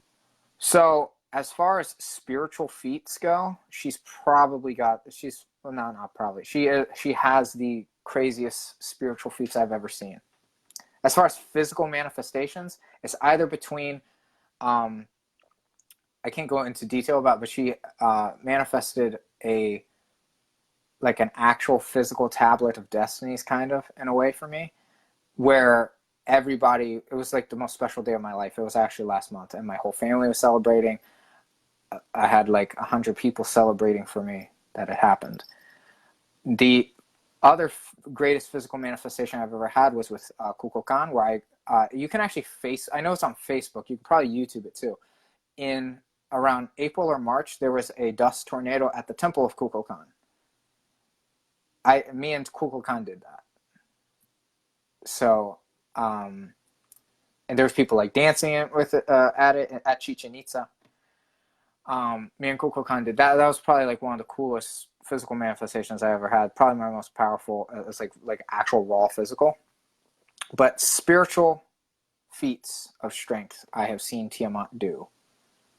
I have seen her, for lack of better word, either leverage, coerce, manipulate, or somehow convince high-level entities to do things for her in a long span of time that the rules should not really apply to. For instance, I have seen her, she basically convinced Jesus to get me back into magic, and he doesn't really have a problem with it, but she can basically control Jesus. I have seen her control Lucifer, to another very skilled occultist. She essentially could, and again, I'm not trying to offend anybody. This is just like what I've seen and what I've experienced. And everyone should be like intelligent enough to see that. You're just stating facts right here. Like, that's it. There's nothing behind it. Yeah, so like I've seen her essentially get Lucifer to attack someone, and then for that person to call on her for defense, and she did. She basically causes a problem with a high-level entity to where she is the only solution. I've seen her do it with Lucifer, Jesus, Baron Samedi, Grimoire, Kali, Lilith, Anahita / Astarte. Who else? Essentially, And that, yeah. and I hope I don't offend anyone right here. That is a feminine characteristic. To set up, hey, right? No, to set up a situation and to create a problem so that they are the solution for the problem that they create. That's a feminine characteristic. And these And are not just my stories. These are actually other occultists. I think the best documented story that you can find is Joe March, who used to run the Grand Infinity channel. He has an interview with Become a Living God about his poltergeist experience with Tiamat. In that, it's on Become a Living God's channel, right?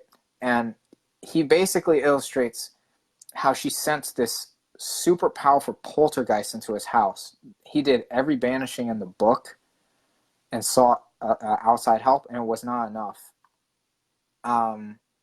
Essentially, he got to a desperate point where he was like out of ammo, and he just challenged this entity on his own. And he was losing the battle, and Tiamat came and empowered him and was able to defeat this entity. So she's able to, I don't know what the hell I don't even know if he ever figured out what the creature was, what kind of spiritual species it was. I'm assuming it was kind of like just a super powerful jinn or something.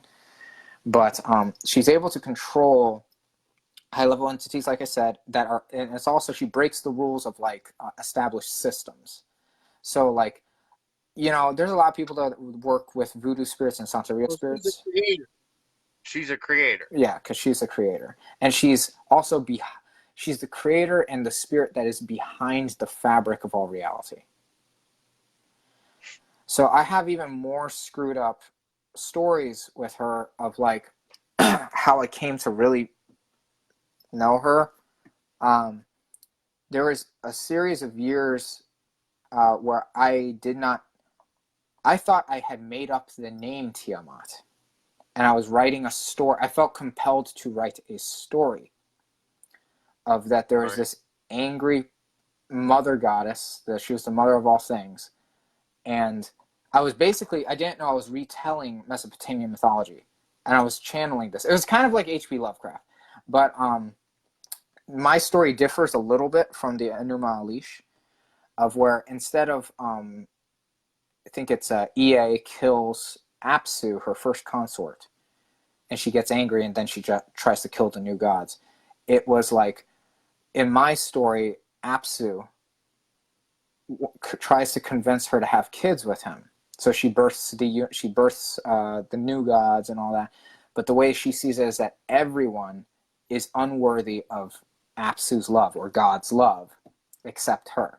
And the reason is, and she actually said this is actually kind of true, she is the only being in existence that can fully comprehend the love of divinity. Like when they talk about agape love in the Bible and stuff, like godly love, she is the only one that can fully comprehend it. She kind of like gets high. This is the vampiric aspect, right? She kind of like vampirizes all of reality because she kind of like gets high off of God's love. It's very strange. Like, there's this membrane, she's shown it to me too. It's this membrane that connects all of existence that is like, it's like blood. It's like astral blood for the fabric of existence. And she essentially like gets high off of it. But she's the only one that can actually comprehend the ecstasy of this blood-like membrane. So in the story I was writing that I was getting channeled, she goes on a quest to destroy all of existence. Like, she reawakens after like the story in the Enuma Elish, and she reawakens. Oh no, I'm sorry. In the story I was retelling in a way before I knew Mesopotamian mythology, that she was going on a quest to, like, she was going to destroy everything. She was going to destroy everyone, so that all there was left was her and Apsu, otherwise known as Aposon. It was just going to be her and Aposon. I wrote the story down. So then later I found out, holy shit, there is a goddess named Tiamat. And she's just like how I described in my story. And it was getting weird because I was like, I never had heard of this. Is when I was much younger. I was writing the story. So several years later, when I'm into hypnosis, she actually she jumps into one of my hypnosis sessions. And she says, like, essentially, basically I have some kind of personal saga, but she, with her, like, in the past and shit. But this is really cool. This is like a spiritual feat of strength. She takes me on a very, very intense kind of like astral travel / vision quest in the hypnosis seat, where I have, like, you know how you have powers in the astral realm? She takes me across all of time and all of existence to where I meet up with infinite versions of myself, right? And I come across the highest primal version of myself. And this, like, who's like the God me, God me, right? Who is kind of like, it kind of looked like Super Saiyan 4 from Dragon Ball GT. And essentially what was happening was we got to see all of the goddesses of creation start freaking the fuck out, because she is the highest feminine intelligence. So when she was reawakening, all of the goddesses, right, were like glitching in the Matrix, and they were like, it was kind of like in the Matrix where it was kind of like in the Matrix where Smith is fighting Neo, and like they had like these glitches things. Yeah. So like I remember Lilith was there, and she couldn't control herself. And I know this. I'm not trying to insult anybody. I'm not trying to say, like, I'm not trying to say anything permanent happened. I'm not saying any of this was even fucking real, because she was just taking me on this journey. So I'm not, because Lilith was my matron for a long time. I still got a great relationship with her. I got a statue. I love Lilith. But I saw her. I saw like all these other goddesses, right? Just like they were falling apart. It's like they were vanishing, because what Tiamat was trying to say was that they were, as she was awakening, all of their matter essentially was getting broken apart to be reabsorbed into Tiamat. So during this astral travel, I actually was like in some kind of ship with all of the infinite versions of myself, and we were traveling in and out of the Sephiroth and the Qliphoth.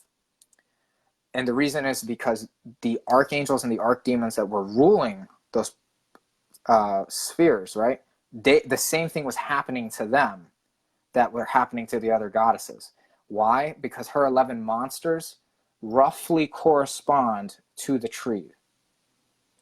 So as she was waking up, her children, the monsters, were waking up too. And they're essentially like the primal, like if we think of the Qliphoth as primal, the monsters are primal above primal. Like they're just super like primordial. So like as the children were awaking, nothing, like the spheres were falling apart. Like everything in existence was being reabsorbed into her. Like all of these other principalities, all of these other entities. And the only way to stop her was for all of my infinite versions to fuse into one being, and then use the same armor that Marduk used to defeat her. So it was crazy. It was crazy, right? But like what she was basically suggesting through this astral vision was that she is the supreme, like she's supremacy. So like it's just crazy shit like that. That's a crazy story. But like she's just really powerful. She's the most powerful entity that I know, because she can do things that break the rules. Yeah, that's why. Yeah, that's why I was like, she's a creator. Like she. Yeah. One, holy shit. Two, this is this is high level stuff. This is definitely not, what is a sigil? Yeah. Yeah, and the thing is that the most of the shit I practice is actually practical magic. I'm sorry for anyone like listening to this and like, I swear I'm not a nerd that just does this for fun. Like, I actually get manifestations of, like, like, I get money manifestations, I get love manifestations, I get power manifestations, and I get wisdom manifestations. But this is how immersed that I've become, that I'm called to be. Well, I see that, and then my whole point is like, yeah, like, dude, you're going deep, and these things that you're telling me, these experiences that you're having with these entities, like, they're showing you stuff. Because you keep kind of like you're like slightly apologetic. You're like, well, I'm not trying to offend anyone, and I know exactly why you're saying that, and I feel you. I know exactly where you're coming from. There's things I would like to tell people and teach people, and it literally contradicts like the mainstream that's out there, especially the demonology communities. Yeah. You know what I mean? Like they're anyway, they're becoming quite sensitive. They're becoming quite sensitive. Yeah. And black magic and dark arts, it's not the place for sensitivity and being politically correct and all that. And like, dude, like Samael said, like, dude, go out there and get it. Fire off. Do you. Yeah. Get what you want. Go for it. And it's not just the sensitivity. It is definitely that, but it's also like, I want people to find what works for them. And if someone's highest divinity is Satan and they're getting everything, like if they're getting a better life through that, then that's fine. In my personal cosmology, I don't know of a higher power than Tiamat. I mean, there's technically ways that you can kind of chalk it up, but like on a power scaling, I've never witnessed anything like that. So there's that. And in my personal cosmology, Kukulkan is my savior archetype, my child archetype, my light bringer archetype. So like when people are telling me that I need to go to Lucifer, or like when Christians tell me I need Jesus, I get kind of irked, because this is my personal cosmology, and my personal cosmology is the feathered plume serpent. And he has been there for me in ways that the other two can't be, because it's not my personal cosmology. You know what I'm saying? And I've worked with the other two. I've worked with Lucifer. I've worked with Yeshua. And I've gotten results with them. But they can't be as powerful as Kukulkan in my personal cosmology. Maybe in someone else's they can. In someone else's, they are more powerful than Kukulkan, because that's their personal universe. But in mine, he is the most powerful savior archetype. And that's the way it's going to be in my personal universal experience. And it can't be the other ways, because this is the vessel in which all of this I'm experiencing is. And side note, because you mentioned Samael, if you look at most demonolators don't work with Samael. They work with like a Satan or a Lucifer. Samael is not the same as Satan. And I think there's a reason why most people rather practice with a Satan or a Lucifer, because Samael is really, really tough to work with. I think that just says something about, it's more of a, you know what I'm saying? I got you. If you're okay with wrapping it up, I got one final question for you. Oh, sure. Yeah. All right. Who is God? What do you mean by that? So like, is there like a supremacy? It's a loaded question, so answer how you want to answer. Okay. So like I could, God is all of the spirits to me. And really, if you trickle it down, right? Because so really all of us can be that. Because if you look at Mesopotamian mythology, right? Like I mentioned, Tiamat's the most powerful I know of.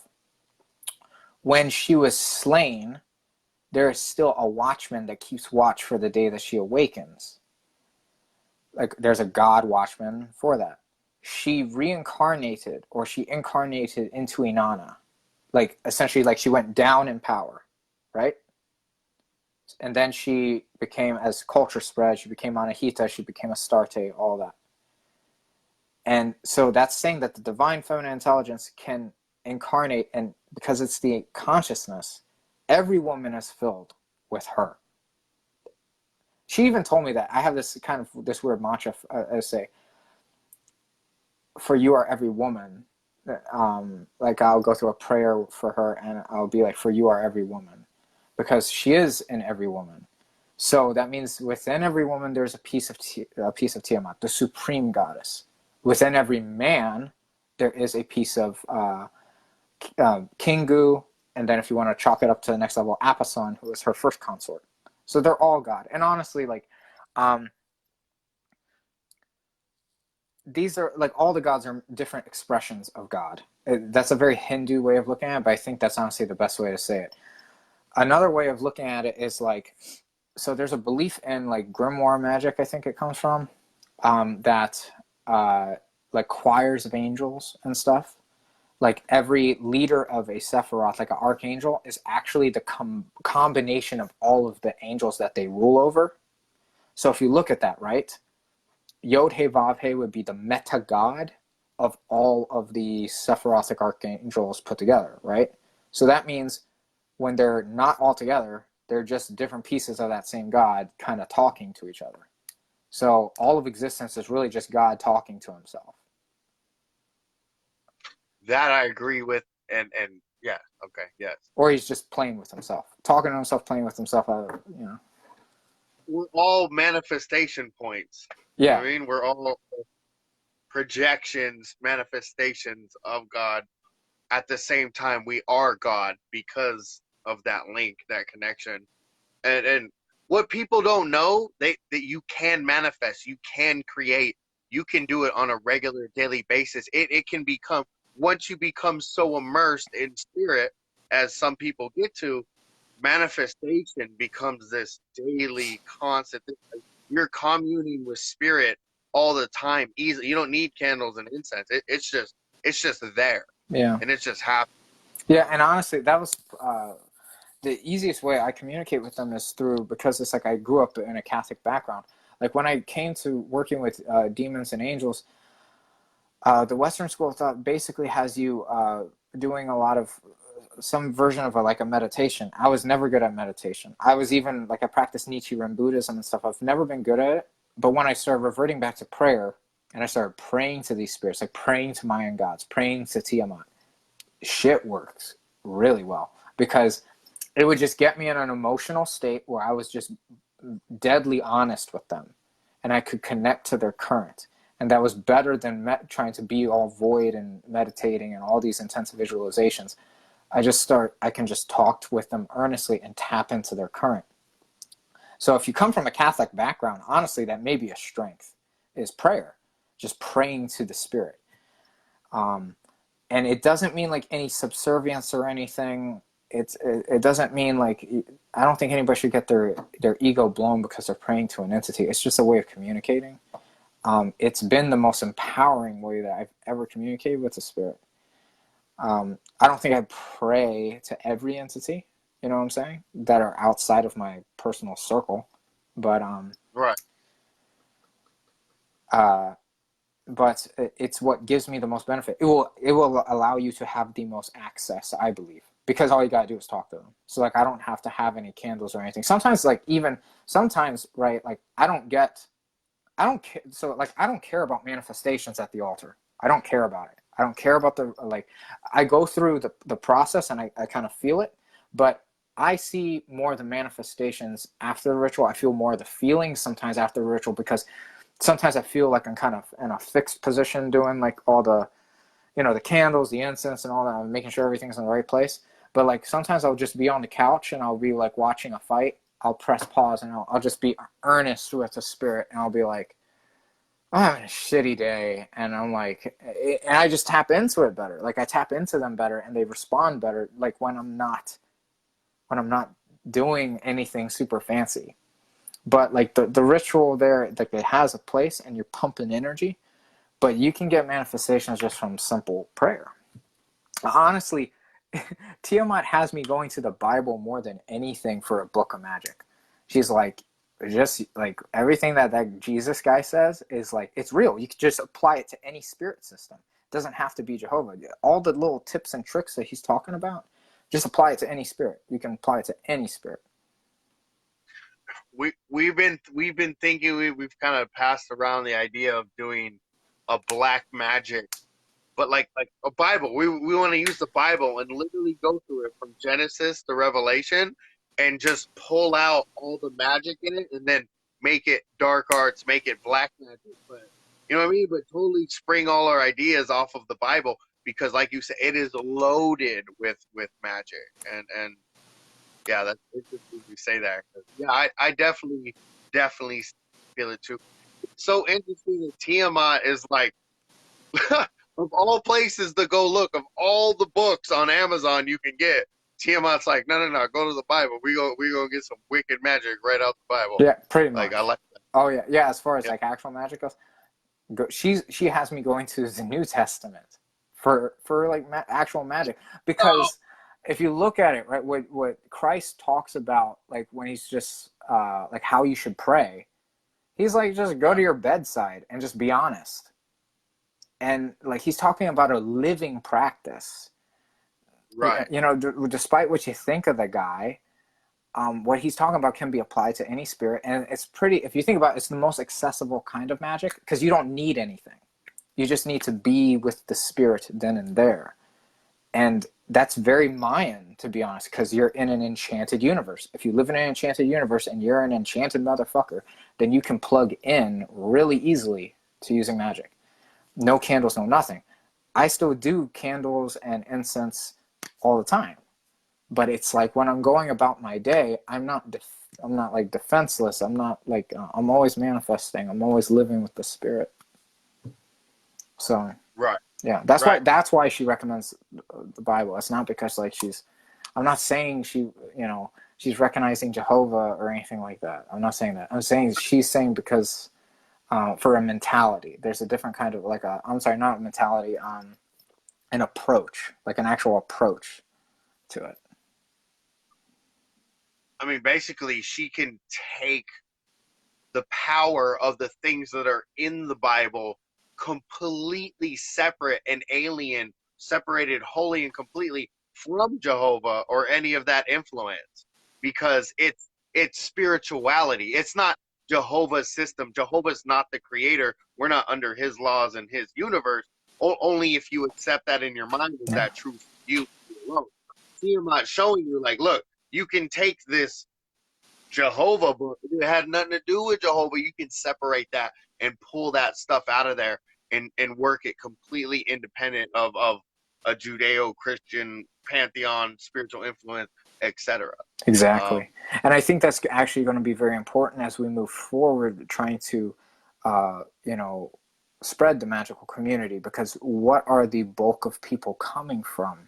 They're coming from a Judeo-Christian paradigm. So if you can arm them with a type of magic that, like I said, prayer was the most powerful for me because I came from a Catholic background. So it's the most powerful magic for me, not a meditative background. Even if you look at Santeria, it's much more prayer based. It's much more, because it's animist. It's much more animist. It's more similar to Catholicism than it is like Western esotericism. So, kind of refashioning a Christian, Christian prayer and stuff is probably going to be a bit more accessible to people moving forward. New practitioners coming into the fold, if you will. So what we're saying is polytheism is the way to go. Believe in multiple gods because there are multiple gods, and if you pray to them, they'll give you cookies. And so it's important. Yeah, dude, oh man, I really want to go into so many things. Anyway, I think we should end it here.